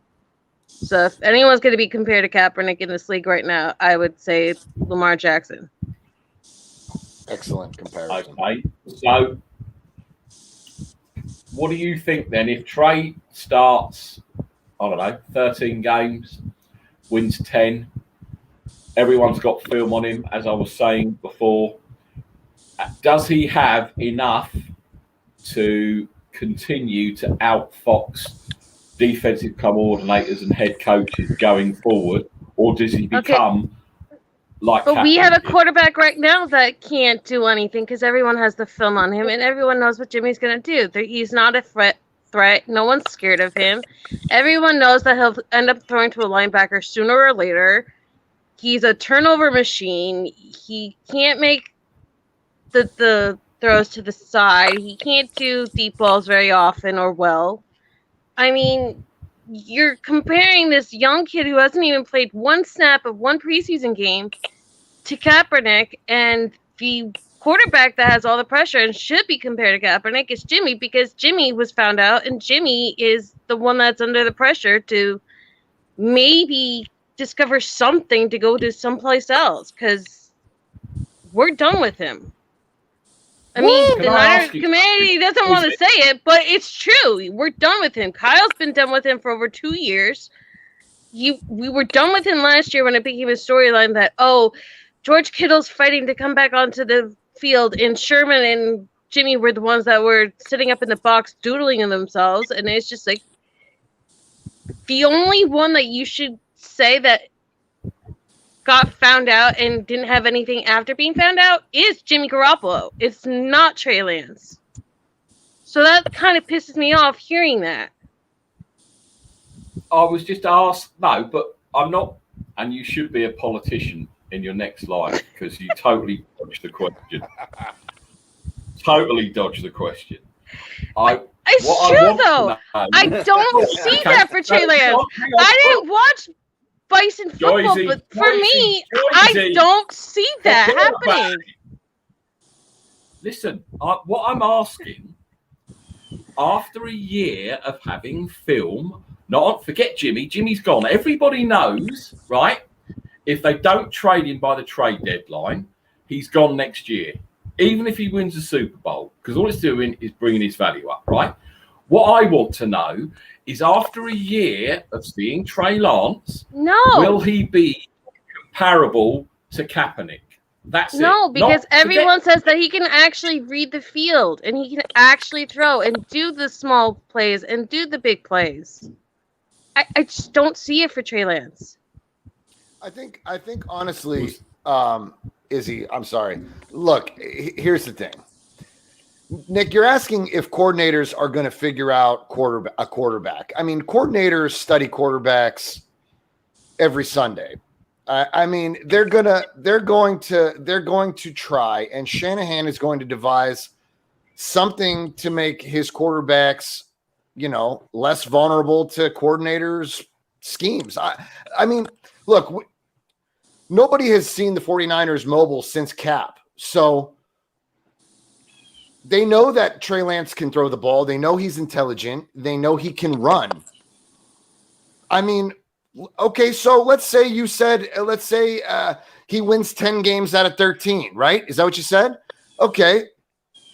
That means that Trey Lance is a threat.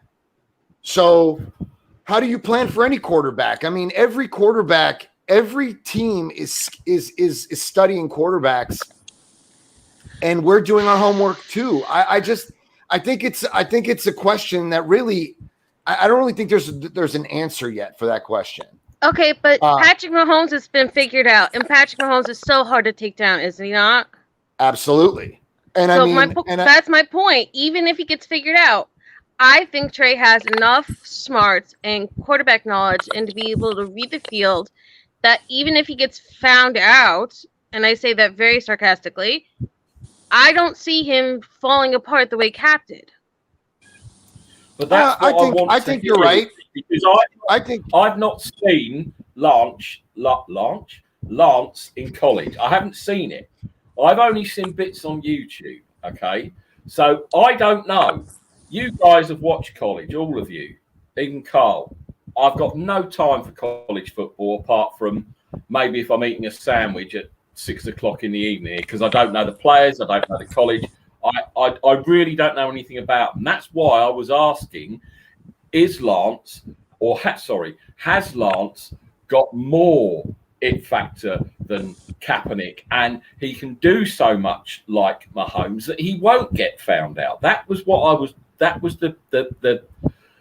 what I was trying to coax out of you people is he has got that and can be that good. You dig? I mean, we hope.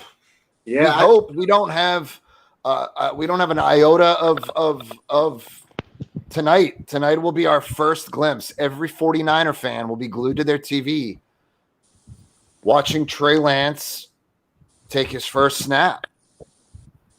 Yeah, I mean, in quite a long time. If you're a Niners fan, I don't, like John was saying, we don't have enough. I mean, he hasn't played an NFL game yet, so.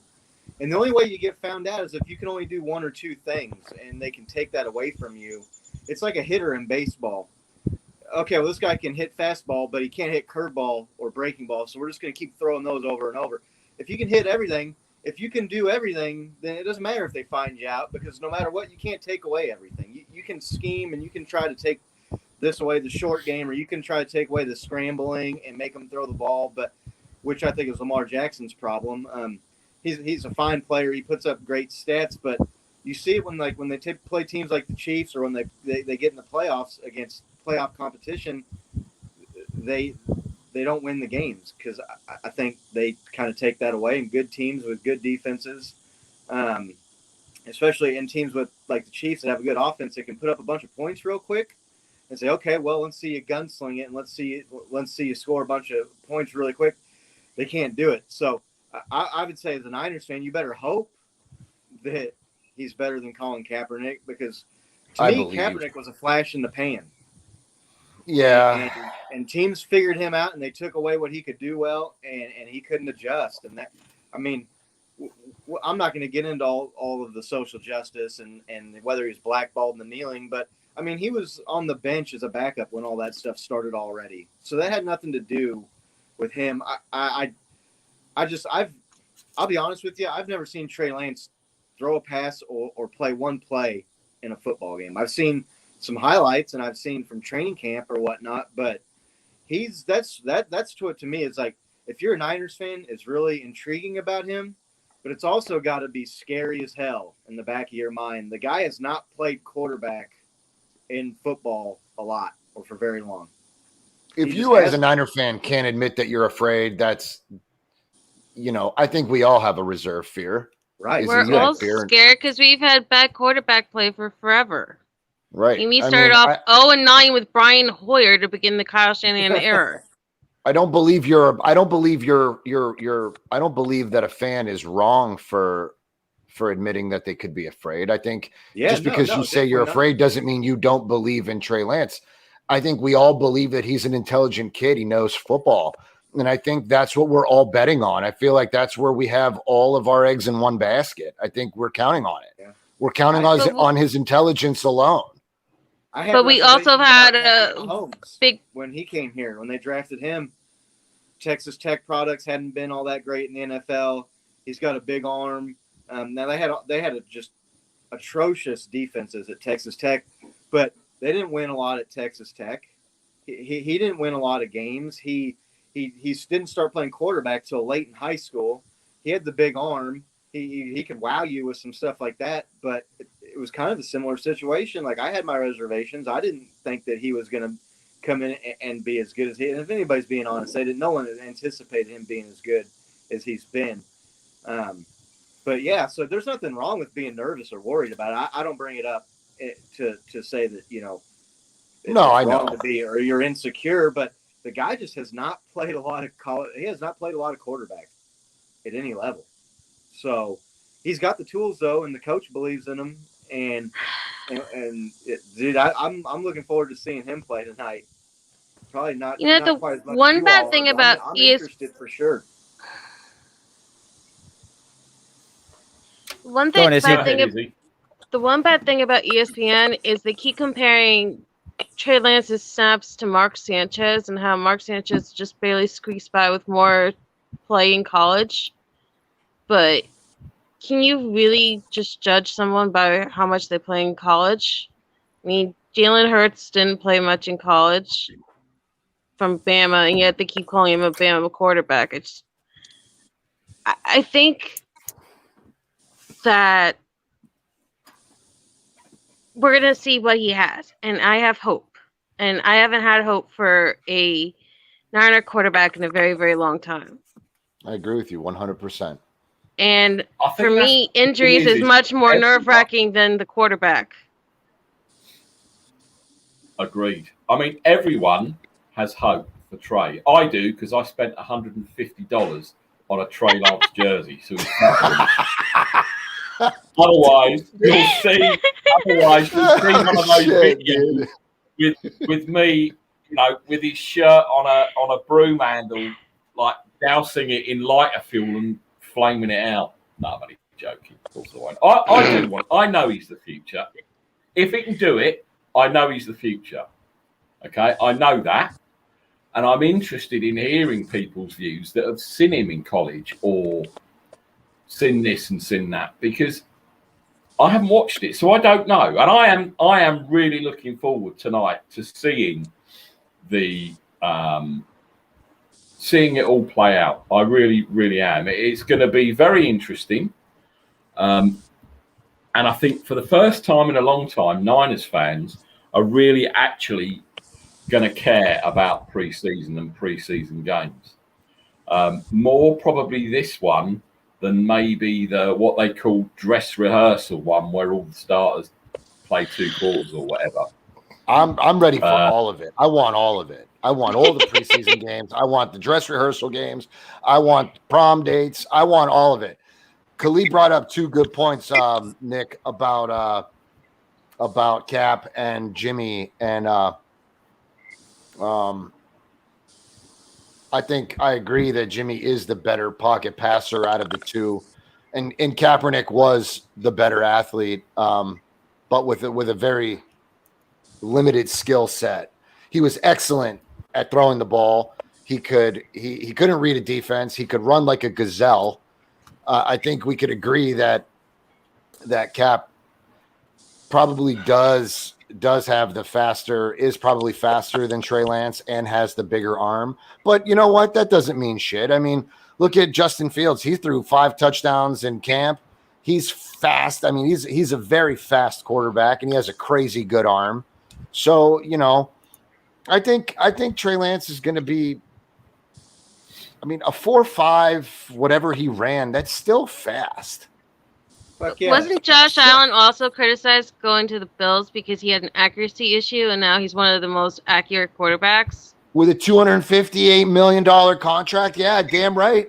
Dude, and he runs for his own touchdowns. So it's not like... I thoroughly believe that development plays a key in this. An NFL team develops you to be successful. I mean, they're counting on you for that. So they use every tool in the toolbox to make him a $250 million quarterback. So I agree. I mean, tonight's exciting for all of us, and I'm nervous and I'm excited, and I think it's great.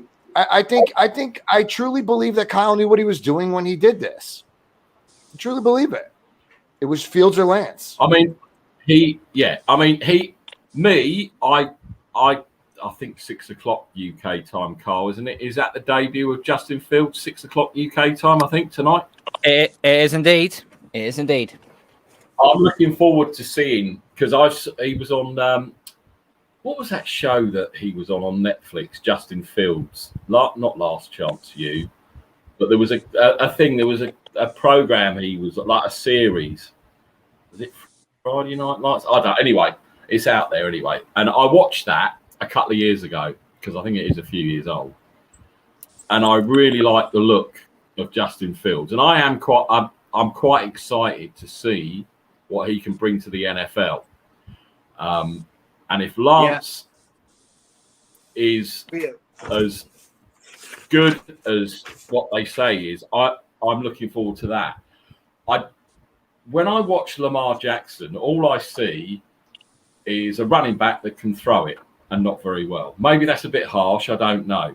Whereas Mahomes can sling it, but he can also run and escape if he needs to. And that's the difference in him and Lamar Jackson.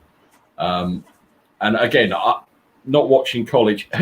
Who had the better reputation, Scott, coming out of college between Mahomes and Lamar Jackson? Mahomes was kind of a weird deal, man. Like, he didn't have a lot of hype.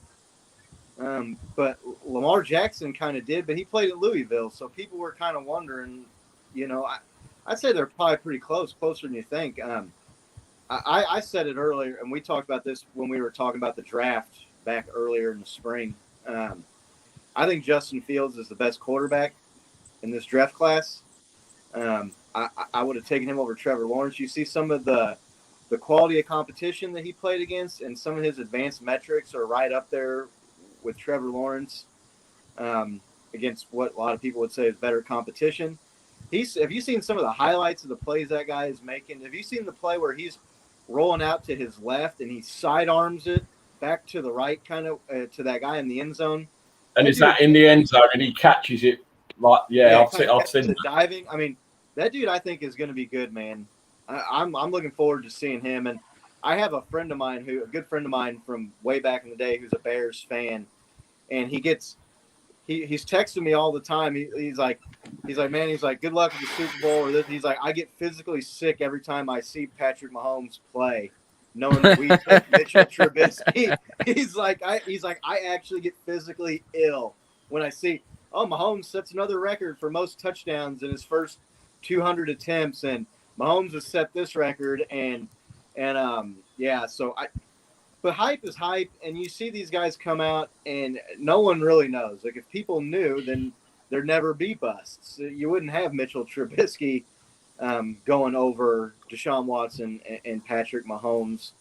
It's just a weird thing, the quarterback position, just how hard it is to play that in the NFL as opposed to college. And I know John had talked about this with Justin Fields being Ohio State quarterbacks haven't really panned out in the NFL, but neither are Texas Tech quarterbacks. And look at Mahomes. So I think Fields is, from what I saw in the metrics, trying to project out. That's who I would have picked if I had the first pick in the draft. I would have picked him.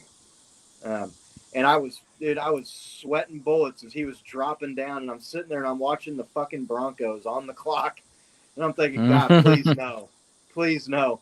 And then they did what the Broncos do, and they drafted a cornerback, and this anxiety, there was just this rush of like calm and peacefulness that came over me when they passed on him. I think the Bears got a hell of a quarterback, man. I'd draft a secondary too if I were Denver. I mean, you can't blame them for it. Yeah, a secondary doesn't win you though. That's the thing. They got to go out and get someone that can play, and it's like the Chargers with Herbert. I'm not saying he's as good as Mahomes, but you got to fight fire with fire, man. See, the other thing as well, I actually think Drew Lock is a good QB, and I think he just needs to be stable behind a line. And I can actually say I did watch two seasons of Mizzou football because obviously my good friend Cale Garrett, who apparently is doing really well with the Giants. He's got a great shot at least making it as a special teams player.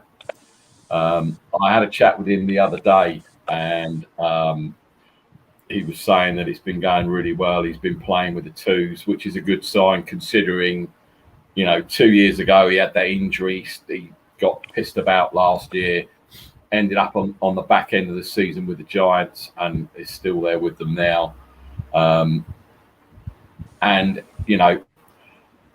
He always said that Drew Lock was a good QB, and he was amazing for Missouri. And again, I don't know how the divisions work. I don't know whether Missouri are a top tier team, middle, bottom, whatever. But he was a great player in college, and he has flashed in Denver. He has, and I think if he wins the starting job this year, I think a few people will be surprised by him. But I watched him in college, and you could see he had it. So it will be interesting to see.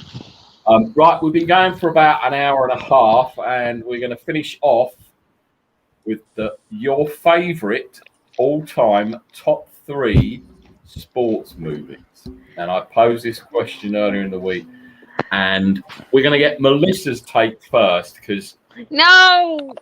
I'm really interesting to hear what Izzy has to say. Izzy, any sport, could be anything. It can be, I don't know, international BMXing, doesn't matter. Top 3 all-time sports films. What say you? I've never said this to you before, but you suck. Thank you. He knows. Spoken in true Joyzy style. Thank you. Oh, you really suck right now. Would you like me to come back to you? Because I can do if you need a bit more time to think so that you don't make yourself sound a bit... It's not that I can't think, because I wrote out a huge list last night to Peachy and Mariah, and I was begging them to answer me, and nobody helped me out with this.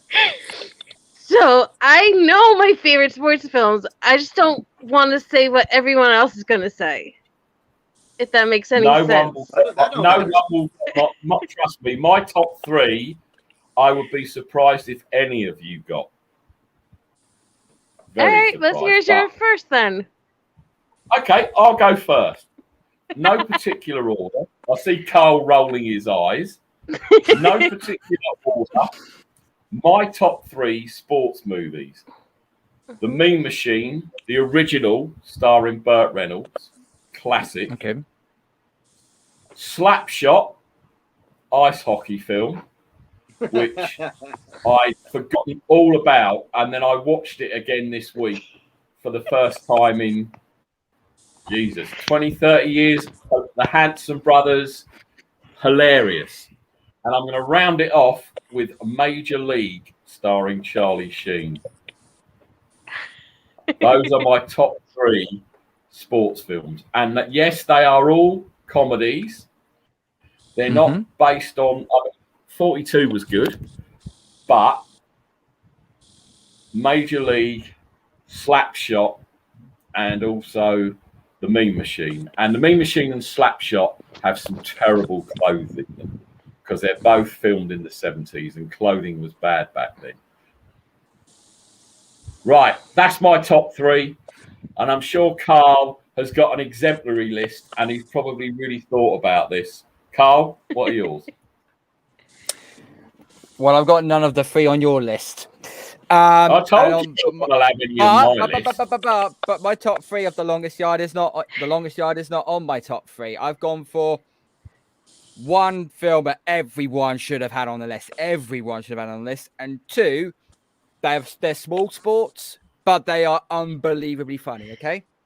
So I'm going to go reverse order. I am a humongous fan of Adam Sandler. I just love him as an actor. He is so underrated. So I'm going to say Happy Gilmore is one of my picks. The other two, Dodgeball. Dodgeball. I just love Dodgeball. It's just so funny. And top of my list, probably one of the greatest franchises of all time when it comes to films, and that's the Rocky films. Come on, if you don't love Rocky, you don't love sport. Come on. You know, that is actually thinking outside the box, because I would never. I know boxing's a sport, but I would never have thought of Rocky boxing films. And yes, I agree. Rocky 3 is probably one of the and I like the training montages, but I like the fight sequences. And for me, Clubber Lang versus Rocky in the second fight is probably one of the best fight montages you'll ever see. And it was, I can't believe I didn't pick Rocky. But then I don't see that as it's weird, isn't it? I didn't think of Rocky as a sports film. Bizarre. We all have different perspectives on what films we like and don't like. I just can't believe I forgot boxing was a fucking boxing's sport. just fell down the food chain the last few decades, man. Like it really has. John, favorite 3 sports films, and apparently boxing is a sport. Now I've remembered. All right, so my top 3, in reverse order: Moneyball. I love Moneyball. And this is now number 2 is the Mighty Ducks. I love the Mighty Ducks. And number 1, Alive. Now that's not funny. It's absolutely fucking terrible. It's sad. It was about It was about a rugby team in '72 that crashed in Uruguay. The whole team. Oh, I remember. Yes. That was it. The movie Alive. I think it was like in the '90s. Excellent, man. Excellent. But sad. Just fucking terrible. Honorable mentions. I have. Shit. Which one was it now? Karate Kid.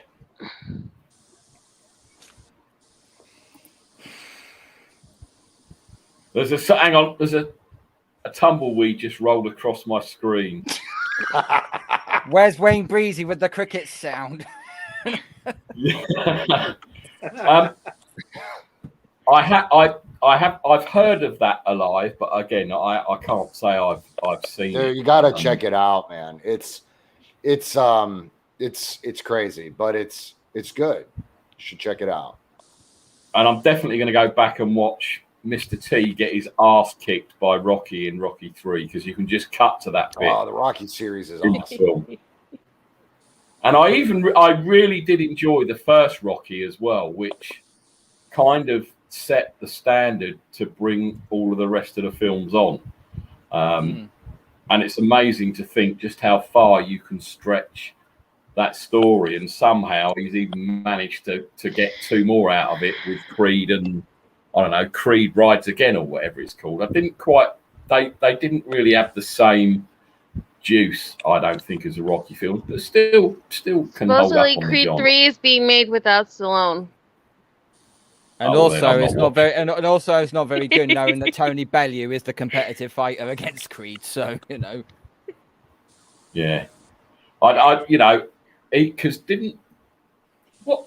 Bellew was in one of those, wasn't he? Is he coming back again for a second go? No, that's right. I've just dropped my pen down. They brought back Jogo for the second one. I'm sure Tony Bellew has been in the boxing. Bellew was in the first one. Film. Bellew was in the first fight. Right. I know that because the actual scene of the fight was at Goodison Park. Yes, indeed. And they made a big thing saying Sly Stallone was an Everton fan, and he went out with a scarf before the game and everything. And then all these people, oh, sliced along. He loves Liverpool. I love it. He's great. He's great. Not. That accent. He's actually filming. He's actually filming here, so of course he's going to say he's a fan. Right. We're going to ask. I'm going to leave Izzy till last because she didn't want to go first, so she's going to go last. Mr. Smug. And you cannot say the Super Bowl film against the 49ers is sport and one of your favourites. So if that's on your list, forget about it. Well, it was. I've got 2 copies in case something happens to the first copy, but I'm not going to put that in there. Yeah, so what you got? I got to think about it, and like my top 5 probably favorite sports movies were baseball movies. So I'm going to throw in third place. I really like the movie Invincible with Mark Wahlberg, where he's a guy that just goes and tries out for the Eagles and makes the team. Dick Vermeil was the coach of that team. He coached here in Kansas City. Had some really great teams and offenses here. So Kansas City, we kind of love Dick Vermeil. We got a soft spot for him. The movie itself wasn't all that great, but who hasn't thought about going out and trying out for their favorite team and you making it? Just how fucking cool would that be? So that's a great story. I'm gonna bump it up into number 3 since this is a football show. Number 2, Major League. That movie is just so damn funny. It's and one of the things about it too is my grandma loves that movie, and my grandma is 88 years old, and she'll be sitting there, and the movie will be on, and the guy will be talking about, I'm going to shove this baseball bat up your ass. And she just starts dying laughing. And it's just kind of awkward, watching that movie with grandma, but she just loves it. And it's just it's not PC. You definitely couldn't make that movie today. So that's number 2. And then my favorite all-time sports movie, and it's really not even that close, is The Natural with Robert Redford is in that movie. It's a baseball movie, obviously. There's just something about the setting of that movie and the characters, and there's this kind of like dark undertone that just underlies the entire movie. And the guy growing up is an amazing baseball player, and then he has some personal tragedy that keeps him and from playing. And then he kind of comes out of nowhere, and he's like the best player anybody's ever seen, and everybody's trying to figure out where he came from. And there's characters in there. There's like the evil old owner that wants the team to fail so he can sell it, and he's got his buddy who's the gambling guy.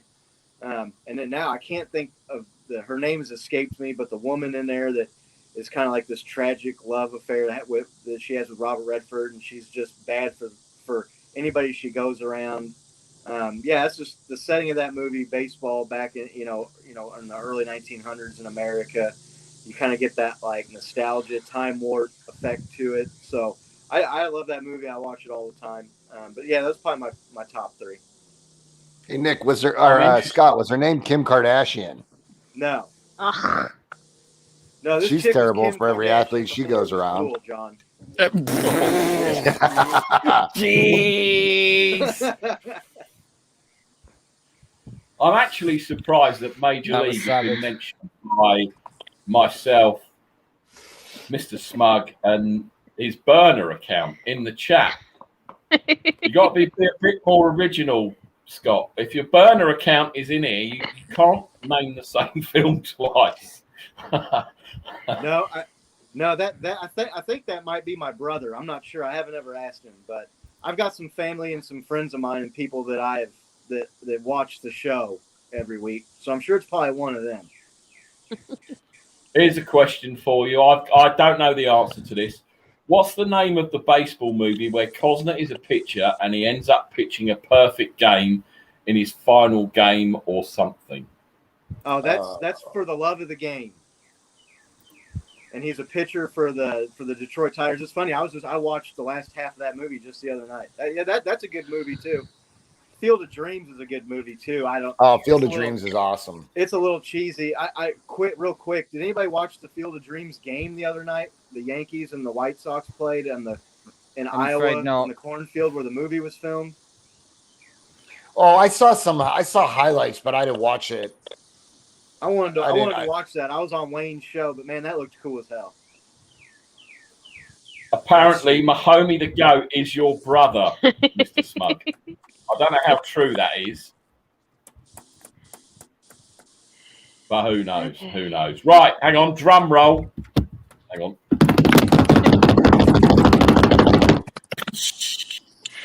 Easy. Okay, I don't know if you can see this, but look at the big ass answer I typed out on here. I can't see it. No, I can't see it. That's just for the writing. Okay, well, there's at least like 30 ass names on there, so.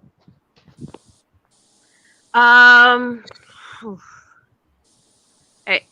First, I don't know if you call it a sports movie. I call it a sports movie because I always laugh when I watch this movie. So, I would say Draft Day. And my father and I love it because we annoy my brother nonstop every time we watch it, quote it. I think I can watch Pancake Eating Motherfucker about 50 times and never get tired of it. And it's the very fact that the Browns are embarrassing the Seahawks that makes it even more special to me. And I love Chadwick Boseman in it. And I think Chadwick Boseman, both of his sports films, for me, were like two of my favorites.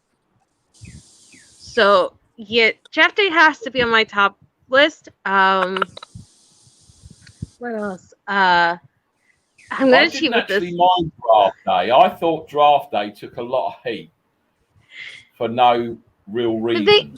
My brother makes fun of it because he says that's so unrealistic. That would never happen.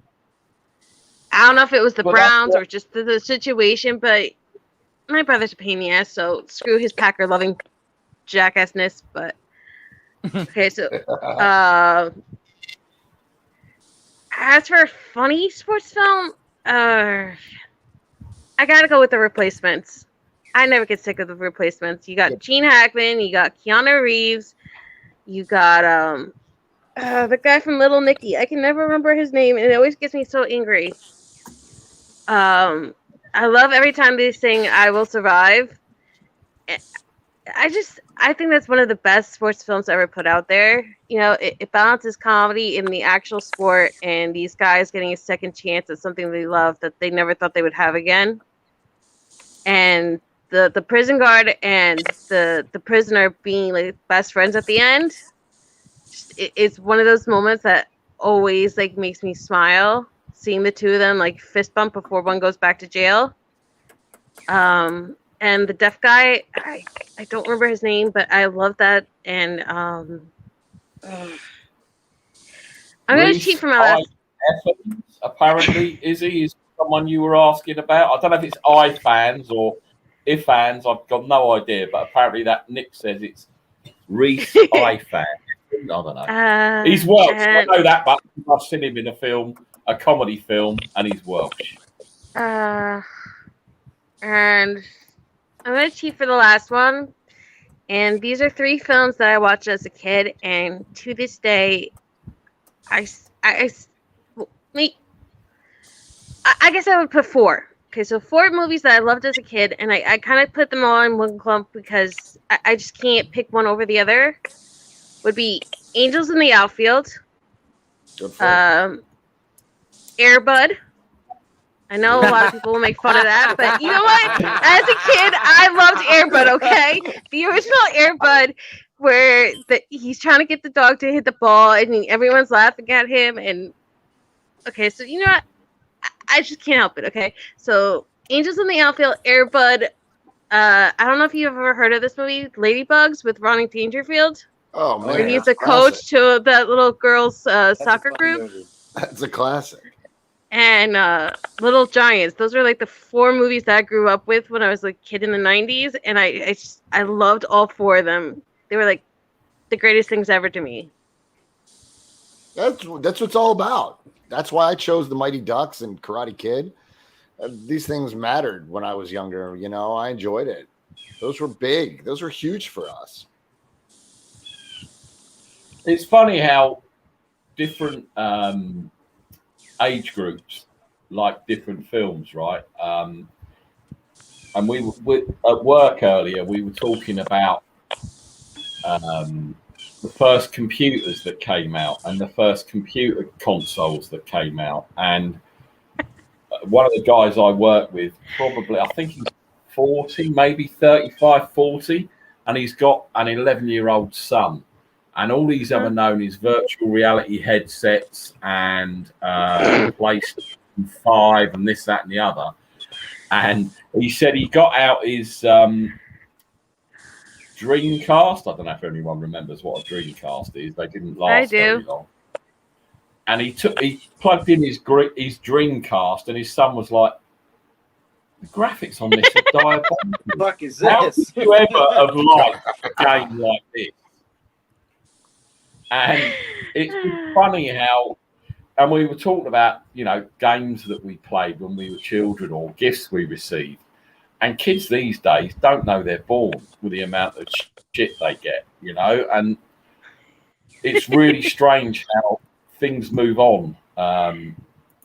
And I guess it's the same with movies as well. Different eras, like different films. I mean, what would you say, going around very quickly, is one film you've seen that people may not have seen, but they should see? Scott. We Are Marshall. We Are Marshall.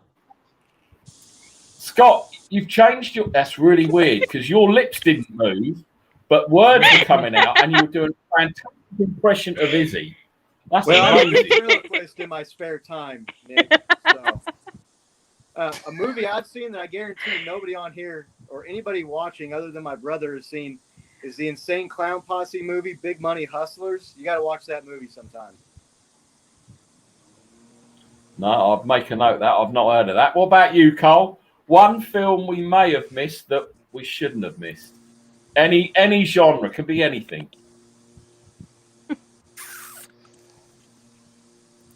Tough one. I did have a list here of soccer films, and obviously you and me, Nick, we've seen the likes of Green Street, we've seen Football Factory and that sort of thing. But there's a film which I watched when I was a lot younger, while I was at school, rather. I don't know if you have ever watched it before. There's Only One Jimmy Grimble. It's basically a story. I thought you were going to say ID. That's what I thought you were going to say. Have you seen ID? I haven't Same seen as ID, Green no. Street. That's a good film. That's not what I was picking, but I thought that's what you were going to say. So what was yours? There's Only One Jimmy Grimble. He's basically a Manchester City fan, grown up as a kid, but during that time it was overrun with Manchester United fans. And obviously, if for everyone over in the US who doesn't know, Man City back then, before they had big money, before they become big and whatnot, they were the Cleveland Browns of the Premier League. They were shit, absolutely shit. But he managed to he found an old pair of boots that this old lady gave to him, and apparently they were the boots from former Manchester City striker Robbie Brewer. And so he played in his first ever game, and he felt like that they gave him magic power, so he became one of these stud soccer players. And over the time, his coach, who was also acted by Robert Carlyle, managed to get into the team. They made it all the way through to the final, but there was one particular player in that team that absolutely did not like him, or basically bullied the living hell out of him. And basically, long story short, he wins the final and he ends up playing for Manchester City's youth development at the end of the film. And he gets the girl of his dreams as well. So happy endings all round. Just one quick thing, John, because I know you are now officially a Brighton and Hove Albion supporter, because you, of course, adopted them as your EPL soccer team last week, as rightly you did. And he's looking at me blankly going, fuck's he talking about? Just equalised against Burnley. So it's Brighton 1, Burnley 1. And I know you can rest easy now. I could tell you were worried because Brighton were losing 1-0, John, but they've just equalised. I mean, I couldn't sleep. Izzy, one film that you've seen that people may not know about that should know about. So you could take it off your other list that you had. I already said We Are Marshall, and I still stand by that because maybe it wasn't the best based on true events movie, but it's one of the best. I also really liked A League of Their Own. I know people have heard of it. I know people talk about it all the time, but I think criminally it's one of the more underrated movies when it comes to sportsman films. Good choice. Mr. Smug's burner account says, gonna go hipster. Christ almighty, what's this say? Joe Jimbo was a Japanese movie that was the inspiration for the spaghetti westerns and Clint Eastwood's Man with No Name. Another one I'm going to have to watch. Hopefully it's got subtitles. On phonics in England, huh? They got hooked on phonics in England. Oh my God, hooked on phonics. Listen, I need to get my glasses changed because I'm as blind as a bat close up, and these aren't helping, so I need better glasses. Right, John, what's your film that you've seen that people may not have seen that you think is good? I mean, there's so many, Nick. 3 is hard to go with. I mean, I like the story of Michael Orr with Sandra Bullock. What's that called? The Blind Side. There you go, The Blind Side. If anybody's ever watched it, check it out. She deserved the Academy for that one.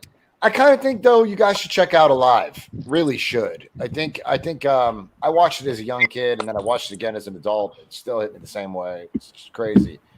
Seen it. Didn't you mention that one on your own podcast when you guys did this like a month or so ago? Because I really liked it. It was, but I mean, it's kind of dark, you know, because like, you know, the resort's a lot of different. Just they resort to terrible things. But I mean, listen, they had to survive, right? I mean, not everybody didn't die. So Alive, you guys should check it out. It's just a good flick. If you're doing talking dark movies, I actually thought that based on the trailer, Unbroken was going to be a great film. And then I saw what Angelina Jolie did to that film, and it made me cry. And not because it was good, it was because it was so badly done. Well, Angelina Jolie, you see, you lost me at that after that. She's got the best lips ever, and guys will know what I'm talking about. But as an actress, forget about it. She wasn't an actress. She was a director for that movie. Well, it's even worse. How the hell did she go from being a bad actress to a director? Jesus, honestly. Right, but you should at least look up the story behind Unbroken, because that is truly a story that people need to know about. Hold the phones, John. Brighton have just gone 2-1 up against Burnley. 2-1, John. 2-1. Whatever will we do? I don't know. At least I can get excited. Scott, John's just just sitting back in his chair, whether either he's bemused or he's high. I don't know. There's probably a mixture of both being out there in Ohio. Oh man, no! You want to see the reaction? Callie says, "Watch Debbie Does Dallas. It's a classic." Dated. I'll give you that. And even Dallas were rubbish then, and they sucked. But, Debbie sucked, not Dallas. No pun intended there.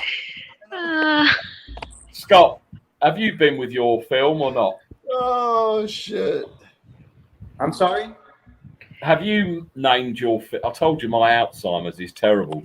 Did you mention a film that you've seen that people should see?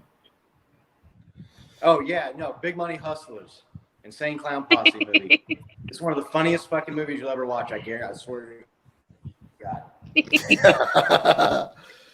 We got to mark it down. Right, so I suppose it's up to me now. So many I've seen. So many films. It's not easy. I would go with my box set of 49ers Super Bowl victories, all 5 of them, because that's a classic film and something that, you know, most sports teams will never do, especially, Mr. Smug, the chokehold WWE specialist Kansas City Chiefs. No, in all seriousness, I would say probably one of the best films I've seen that probably people haven't seen. And again, it might be because it's an age thing, and I am old, and I know I'm old. Butch Cassidy and the Sundance Kid is a great film. Very funny. Paul Newman. Shit, what, you got to dust off the VHS player to watch those, Nick, or what? No, funny enough, Mr. Smug, you can stream them. I know you can't because you're too tight to buy internet in your place, but us normal humans can stream things, you know. Like Betamax. I actually thought about saying 61 as one of my films. What the hell is 61? Is the movie Billy Crystal had about the Yankees both going for the record. Oh, that's a nice baseball flick. Yeah, huh? that's a good movie. Yeah, I I've seen told that. you, That's I have funny. like That's a good movie. 30 to 50 names that I can just rattle off, and it's not easy picking your favorite films. I'm there. It is rough. It's true. It's rough. It's rough. Because there's so many that people mention that are so good too. You know, it's just but there's so many that's different. It's like, what's your favorite serious movie? What's your favorite one based on true events? Which one's your favorite that has like a love story or a bit of this with it with the sport? It's love just like story. there's so love story. This is a sports Hey, Love and don't Basketball do has love sports and a love story, and it's beautiful. So, yeah. No, we don't.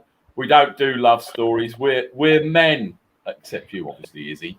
We don't do. You should watch Love and Basketball and then come back to me and apologize, because that is a great film about sports and love and finding yourself and fighting for your dreams. Yeah, and that's why it's so hard to pick out your favorite sports film, because sports films are one of the very few genres that handle everything very well. Oh, honestly, tell him, Izzy. You should know me by now. I'm just cranking you up. But I will say, is there a timestamp on that film so I can fast forward all the lovey-dovey crap and just watch the sports bits? It's about maybe an hour and 30 minutes, maybe less. I don't remember off the top of my head. That's not the important part. You grumpy bastard. Just watch the movie. Jesus Christ. Hey, guess what? If you like Rocky and Star Wars, guess what? There are love stories in those movies, and there are love scenes in those movies. Get over yourself. Fast forwards for all that lovey-dovey crap. I want to see lasers, explosions, boxers. I don't want to see kissing and cuddling and all that garbage. I want to get down to the action, and I don't mean that kind of action. I mean sports action. And yes, I am a grumpy bastard. I know that. Love has no place on this channel apart from my love for all of you. There you go. That's as sloppy as it gets to me. Forget about it.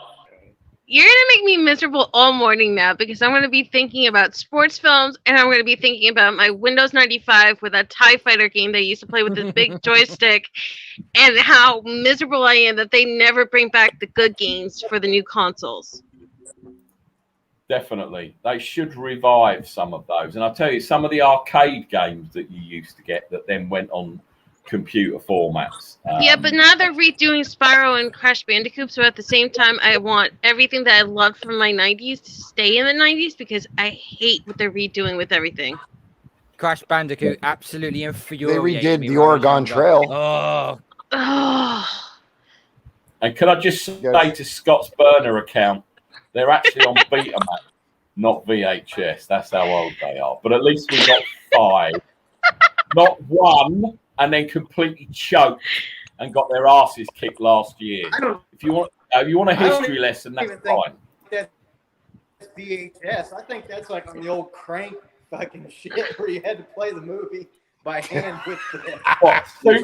No, it's not. It's not Super, Scott. Trust me, it's not Super 8. It's freaking Laurel and Hardy Super soundtrack 8. going on in the background. Ding, ding, ding, ding. Oh, shit, Exactly. But then you see when they play last year's Super Bowl on the Kansas City version of the DVD, which I'm sure came out and is in stores, throughout Kansas, watching their ass kicked, you get the Laurel and Hardy theme tune at the beginning. Yeah, it's still on the shelves here in Kansas City. No one bought that one.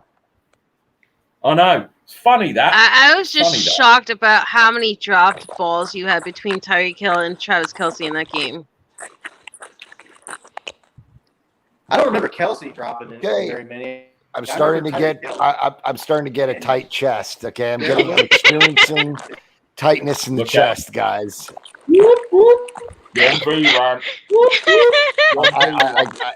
My blood pressure. If I get hysterical now by 8:30 tonight when the Niners play, I'm gonna black out before the whistle. I'm serious. I get so crazy. I get so crazy that I start losing blood flow to my limbs. You understand? Like my legs go numb and I can't feel them and shit. And Carl has film of me in my office during the draft losing my mind when we pick Lance. It's not as funny as Carl losing his mind when we traded up to get Lance. That is an internet clap. That 6-minute video still only has 82 views. I mean, criminal. It should have 10,000. You should be a YouTube star. I think you need to tweet that back out, Carl, because that is the funniest rant, sober rant, I might add, that has ever aired on YouTube. Forget the couch. We really pre-beat at the couch. I threw the ball at the couch. Yes, absolutely batshit. It was hilarious. That was great. I'm not gonna lie, it was great. Hey, regular season's right round the corner. There's going to be a lot of freaking hot takes when I do live streams for Sunday Night Football. All right, can I ask you both a question for tonight? Yeah. Is there a player, and I've been talking about him for 2 years, so my guy is Josh Hockett that I really, really want to see.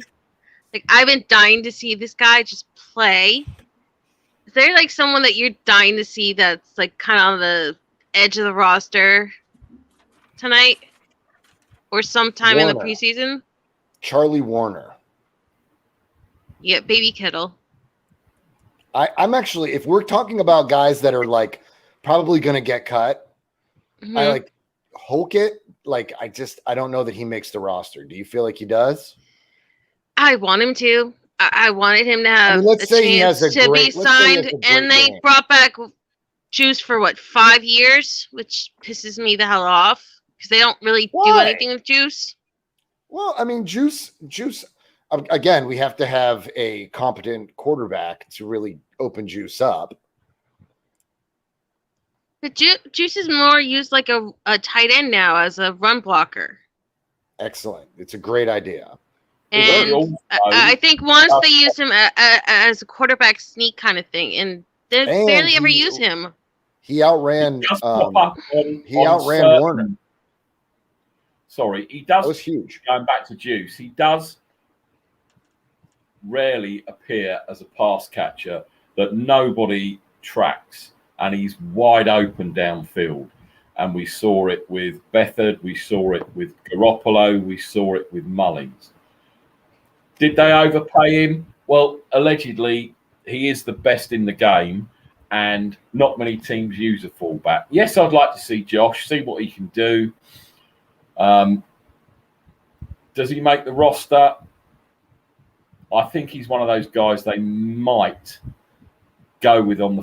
Does he play special teams? Is he, or is he literally just a fullback?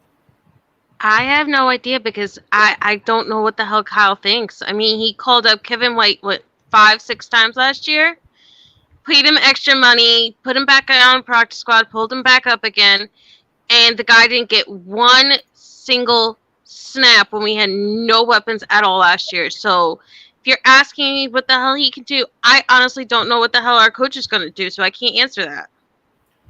I think if he gets to the if he makes the practice squad, where they only normally go with one fullback, right, and he gets stashed up. Is he a player? Because obviously you're very high on him. If he goes to the practice squad, is someone going to try and take him off there? Is he that good in your mind? If he doesn't make the 53, will someone take him off there?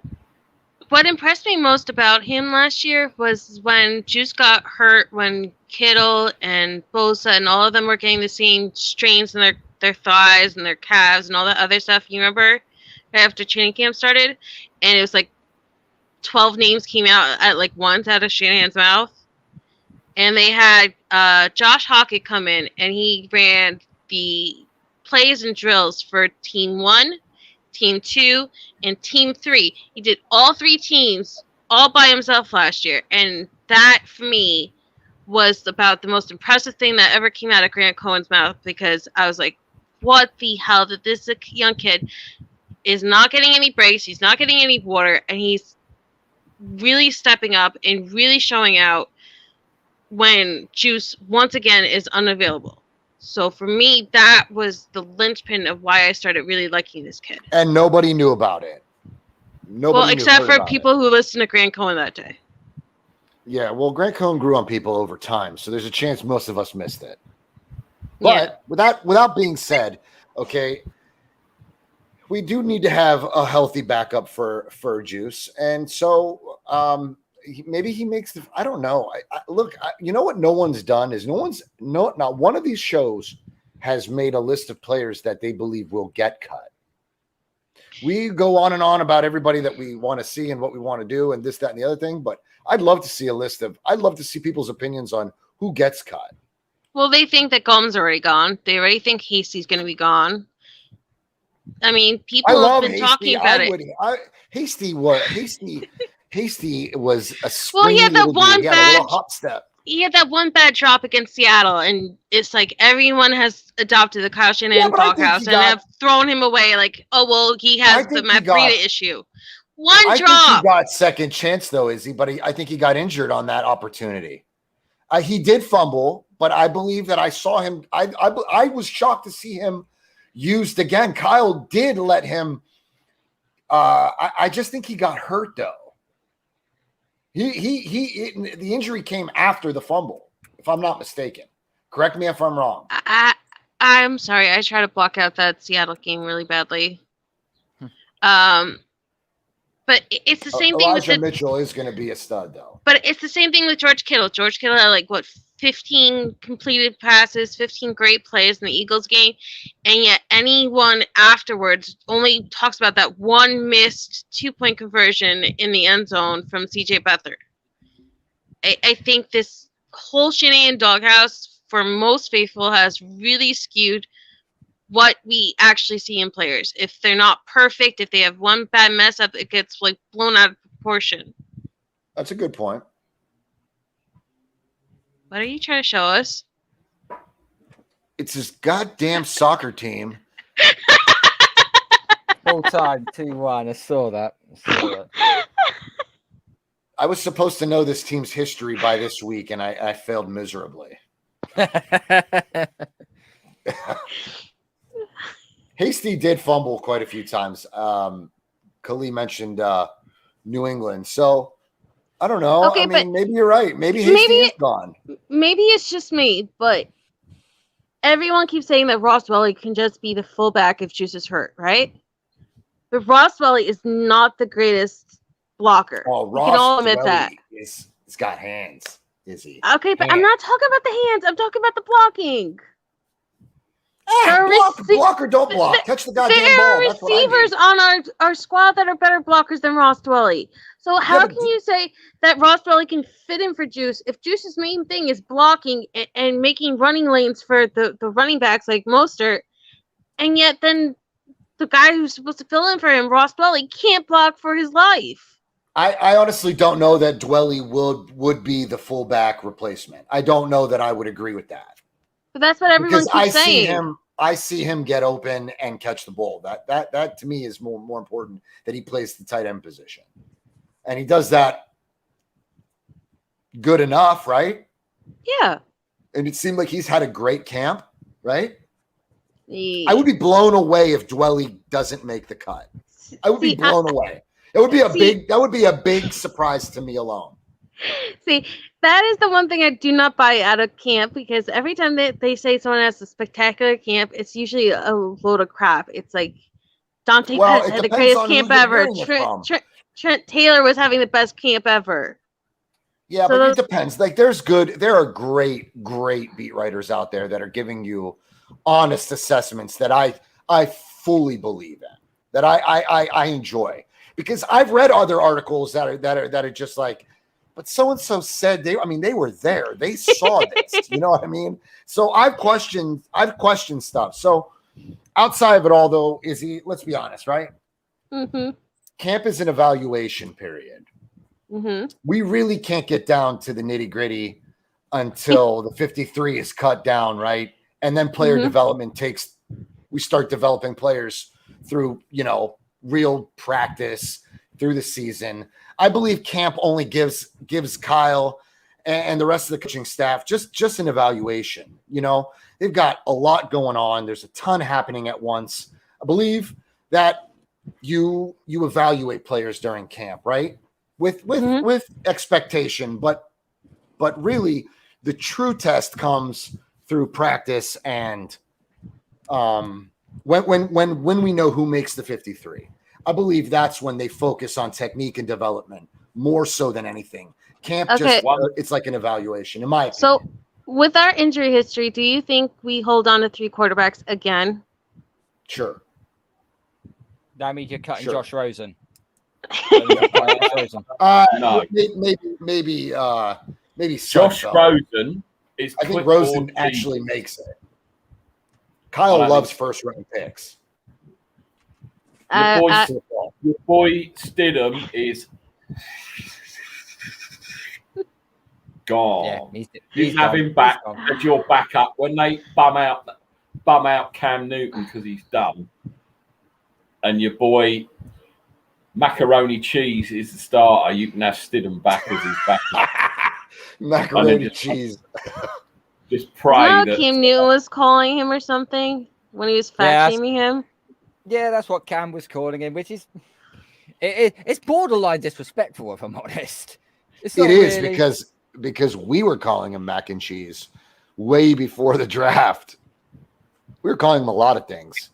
So yeah, it is borderline disrespectful. I was in every single chat saying, "Please no McCorkle, please no McCorkle." That's about the nicest thing I could say about him. I think out of the 2 quarterbacks in all of this, and bearing in mind I'm a Jimmy G fan, don't come at me. I think out of Cam and Jimmy, the pressure is more on Cam than it is on Jimmy. Because Cam Newton's burnt out. All I'll say is this, okay? I expect Cam Newton still to start against Miami in week 1. But the gap between Cam Newton and Mac Jones has shrunk after this preseason game. It has shrunk. I think that's the case as well here, Cole, if I'm honest. That's what you want, though. I mean, ultimately, that's what you want. You want to see your rookie. You want to see your draft pick on the heels of what you claim to be a starter. Cam sucks. Okay, can I ask you guys a question? I defended him last year. I'm over it. He sucks. He is awful. Do you think once all the cuts are done and everything else, the Niners pick up a kicker to put on the practice squad? Because I don't know if I can count on another whole year of Robbie Gould missing kicks and staying healthy. And then scrambling for a kicker afterwards. If I'm being totally honest with you, I think Robbie Gould's the least of our goddamn problems right now. We have secondary. I'm not saying it's the major thing. It's just with Will Lutz getting hurt, with Carl said the Patriots kicker getting hurt. I'm just having really bad flashbacks to that kid that lost that Seattle game in 2019 because he was perfect until clutch. And then he went so far to the side. It just... Well, the person that's in the tunnel when that kicker kicked the ball is still in a coma. That's how fucking hard he kicked it left. Well, put it this way. Robbie Gould is actually a half decent kicker. I mean, it's not like he done It's not like he done like a Blair Walsh and fucking spooned a 25-yard chip shot in the divisional round against the Seahawks. Come on. It's not that I want him replaced. Maybe it's just me, but ever since Shanahan came here, I feel like every time you bank on one position to be filled, that's exactly when it gets hit by so many injuries that you're scrambling for guys like that came in during that Miami game that are so scrubby and so awful that it's almost unbearable to watch. And I don't want that to happen again. I get what you say, okay, about kickers. I do understand. But they tend to, if a kicker's having a slump or he pulls a hammy or does something, they'll bring someone in and try him out straight away if they think that he's not going to make it for the next week.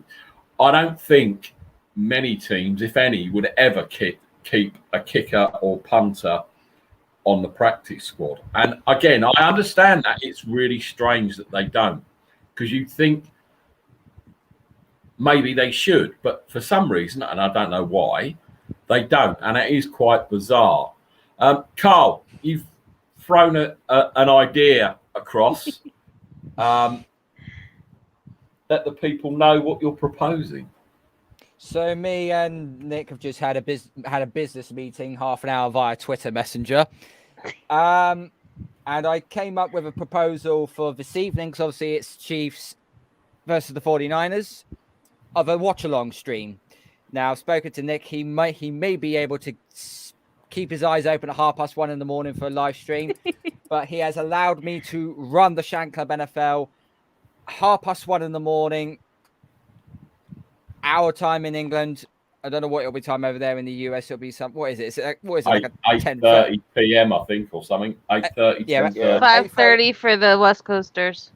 Yeah, 5:30 West Coast is 8:30 for Eastern time. So we are going to be doing a live watch-along stream, so we will be sending out invites to, obviously, the gang that always come on here and to a load of guests as well. So if you want to come on, have your say, have your reactions, and take your points as well, be very, very much appreciated for all of you to join us on this 3.5 hour watch-along stream. I will have cocktail sausages propping up my eyelids, but it's football. That's why. Out of these two receivers that are getting a lot of press, who do you think actually is going to be more impressive in preseason or make the squad? Austin Watkins Jr. or Trent Sherfield? Trent Sherfield. Watkins Jr. Ooh. Nick? Sorry, I was distracted. What was the question? Sorry. Out of the two receivers that are getting a lot of press coming out of camp, who do you think is going to be more impressive during preseason and has a chance at the 53? Austin Watkins Jr. or Trent Sherfield? Depending on who the QB is, I will say if Lance takes most of the snaps in preseason, Sherfield. Because I've seen some of his catches and he's been connecting with Trey. Yes, but he's been connecting with Trey against a booty second team. I never said that. I never said that Trey was throwing. Wouldn't that be like a booty third or fourth string because all our safeties are injured again? Except for Jimmy Ward? Like to see Austin Watkins Jr. ball out. But again, depending on, because you don't hear what he's been doing with, whoever the QB is at the time, but there's been a lot of press saying Sherfield and Lance have been hooking up. Yeah, Sherfield's had a shot at being a star. You know what? Watkins' whole life is on the line here.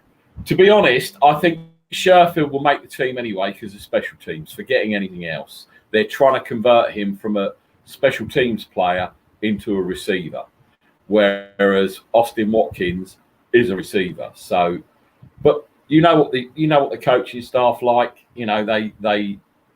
They may just take Sherfield on special teams and not play him as receiver, and Austin Watkins will get in. Who knows? Well, they're already comparing him to how Trent Taylor used to be Jimmy's safety blanket before Kittle became his safety blanket. So, well, we all know what happened to Trent Taylor, sadly. And one very quick point before we do get up out of here, because I've got to feed the dog and do shit before I do my DJing later. Jalen Hurd, John B. Finished or on the team? God damn it! I fucking hope we avoid this goddamn question. Do you know what? Jesus Christ. I was just thinking at the very last minute about, because obviously beginning of the week, Carl called him out, didn't he? And all of a sudden he had a fire lit up under his arse, and apparently he has been performing, and he's not injured anymore, and he's back out on the field and he's trying, which to me is a red flag anyway, because you shouldn't be called out by your coach for having an injury, and then all of a sudden, fuck me, he's like Usain Bolt out there, right? But I don't know what he really did. I don't know how impressive his show was. He just showed up. You know, he made plays. I don't know that he had something extraordinary, but I do know this. I've always wondered if Jalen Hurd's preparation, his rehab, if he took it serious, like if he took it really serious, like Nick Bosa serious, you know, like Saquon Barkley serious. Like these guys are showing up. I think Saquon took his rehab serious. You don't think? Izzy's been out in the clubs, and probably she's met. She might have inside information, but at the end of the day, this was about her. Izzy, you tell me about this in a second. But Nick, I honestly just don't know what to say about Jalen Hurd. I actually think that Whiskey Tart's more screwed than anybody. I'd rather you ask me that question, because I think Tart's going to be on the outside looking in, bro, and not because of his fault. Turf toe's a bitch, and it doesn't heal. And athletes like Whiskey Tart don't have time to let it heal. They've got competition ready to take their position. I don't believe that turf toe gives any football player in the position of losing their job. I don't think that anybody can overcome it fast enough without setbacks through the season. One quick caveat on that. Mahomes had turf toe, right? Yeah, but was it really turf toe? Well, that was what it was listed at, and before the Super Bowl, and everyone saw that, you know, that guy would run through brick walls to win, and we all saw that in the Super Bowl, and I don't blame Mahomes at all. But that will be interesting. If it was turf toe, is he going to be the Mahomes of old, or is he going to be surgery? Did he have surgery after the Super Bowl? He had surgery, yeah. He needed to after Shaquille Barrett and Levante David were chasing his ass all over the field. So then why, if okay, so he's had surgery, why didn't Tart have surgery? I don't know. I mean, that's what I'm telling you. Tart's in a position where, like, if I get surgery and I'm out, like, my position is gone. Like, I'm going to lose my position. Like, I don't believe that, like. But he doesn't have a position. He's on a 1-year deal. He played hardball with the Niners, trying to get paid like Jimmy Ward or even more money. Yeah, but it's very different. When Tart's available, he made a difference. I'm not saying that he hasn't made plays and he hasn't been a solid player. I'm just saying that he's on a 1-year deal right now. He played hardball to get a huge contract for many years for a lot of money, just like Jimmy Ward got, or maybe more than Jimmy Ward got, because he thinks he's better than Ward, I think. But right now, you really can't. I don't know when he got the turf toe. You see, you don't want me to open up jersey. He says he wants me to open up the jersey, but if the jersey gets opened up, I'm going to be cussing and swearing and ripping people apart for over 3 hours. Izzy, can I just say, we aren't monetized, right? We ain't going to be ever fucking monetized because every fucker swears. Yeah, but see, if I start cursing on your show, you do know what monetize means, don't you?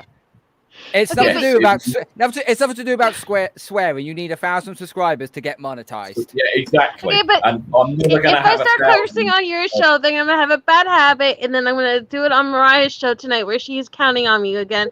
Or if I ever get to be on JV's show, I'll curse there. And I can't start the bad habit of cursing and just really letting loose with the jersey. Jersey, tell me how you feel. Way. Give me a simplified. The Joyzy has got to come out, and I'll have to keep saying Joyzy. Forget about it. Riling you up. You keep mentioning The Sopranos, I will find some way of slapping you. If he says Joyzy one more time, he does it on purpose just to show it. John V had a phone call or something. Joyzy, what's wrong with Joyzy? Get a cup of coffee. It is obnoxious. It is insulting.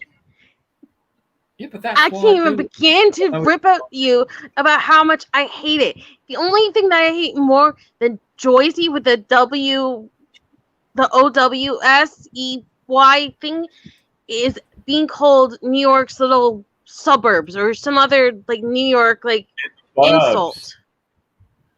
I cannot stand that.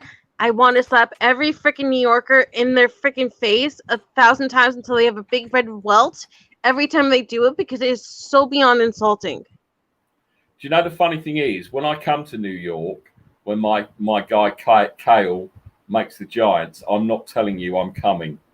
I'll tell you when I get back in case you come down and kick my ass, because you probably would kick my ass. So I'm not telling you if I'm coming.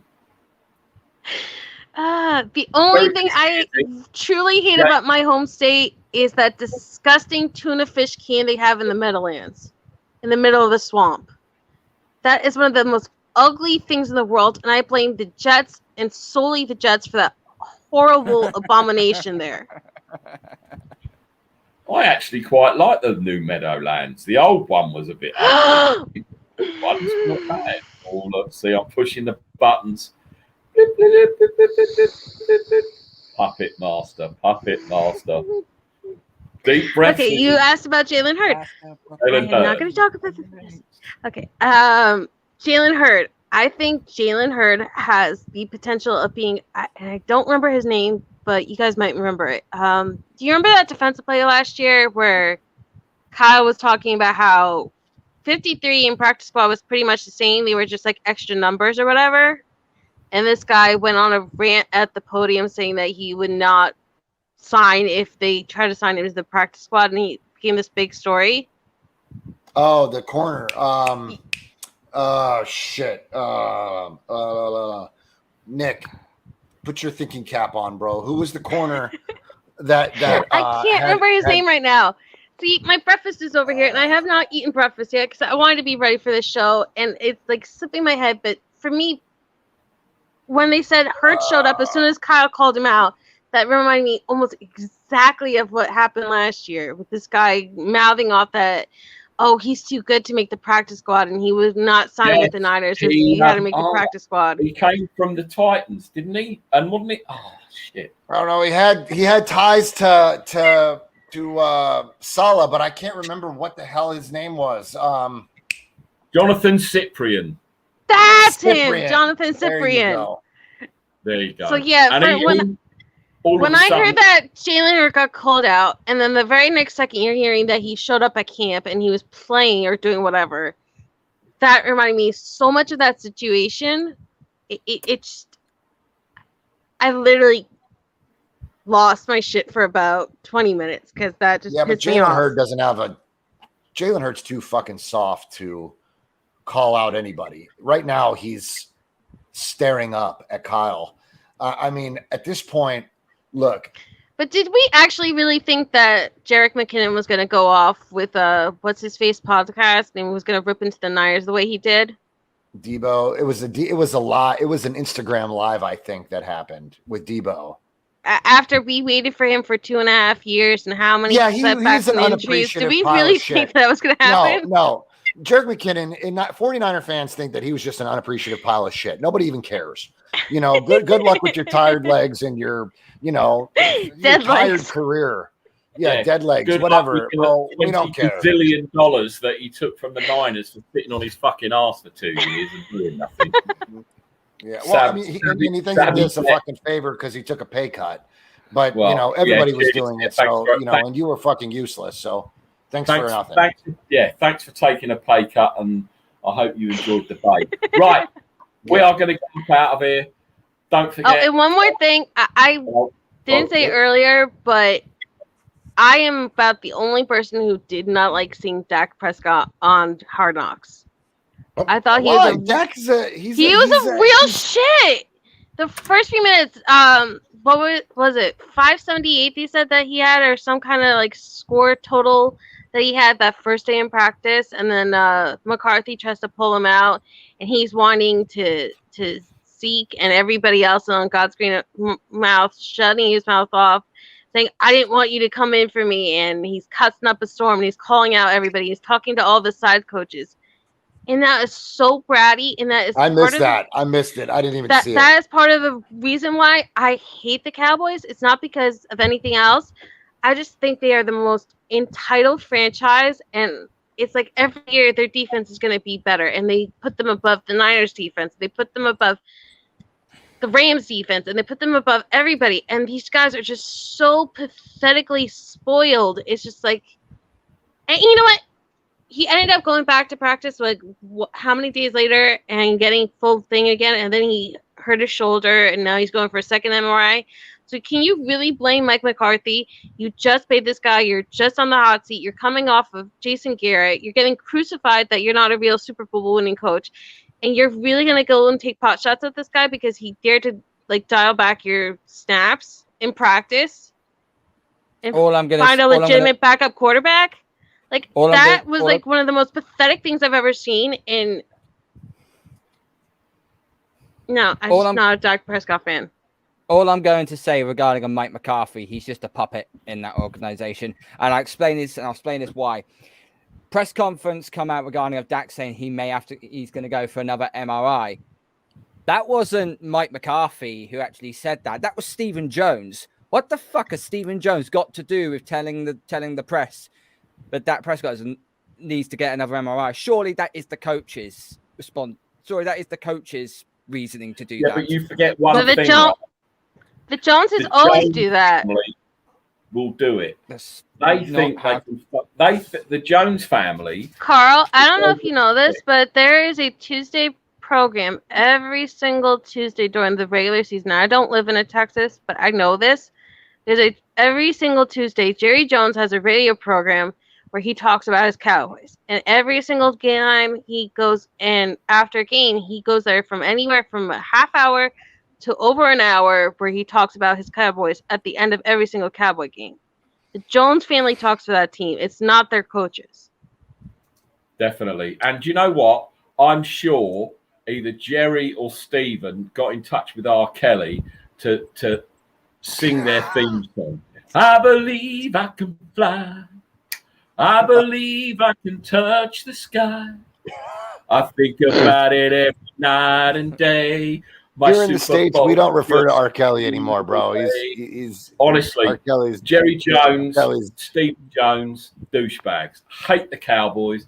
I hate them even more. Tonight, my guy Carl, I may make it in if I can put some clothes on as opposed to being in dressing gown and shorts out for the punter, because that's the only way I'll be joining. I'll see how it goes, but Carl's going to hold it down. Thanks to everyone that commented. Thanks to the burner account of Mr. Smug. Thanks to Mr. Smug. Thanks to Wayne Breezy. What's that?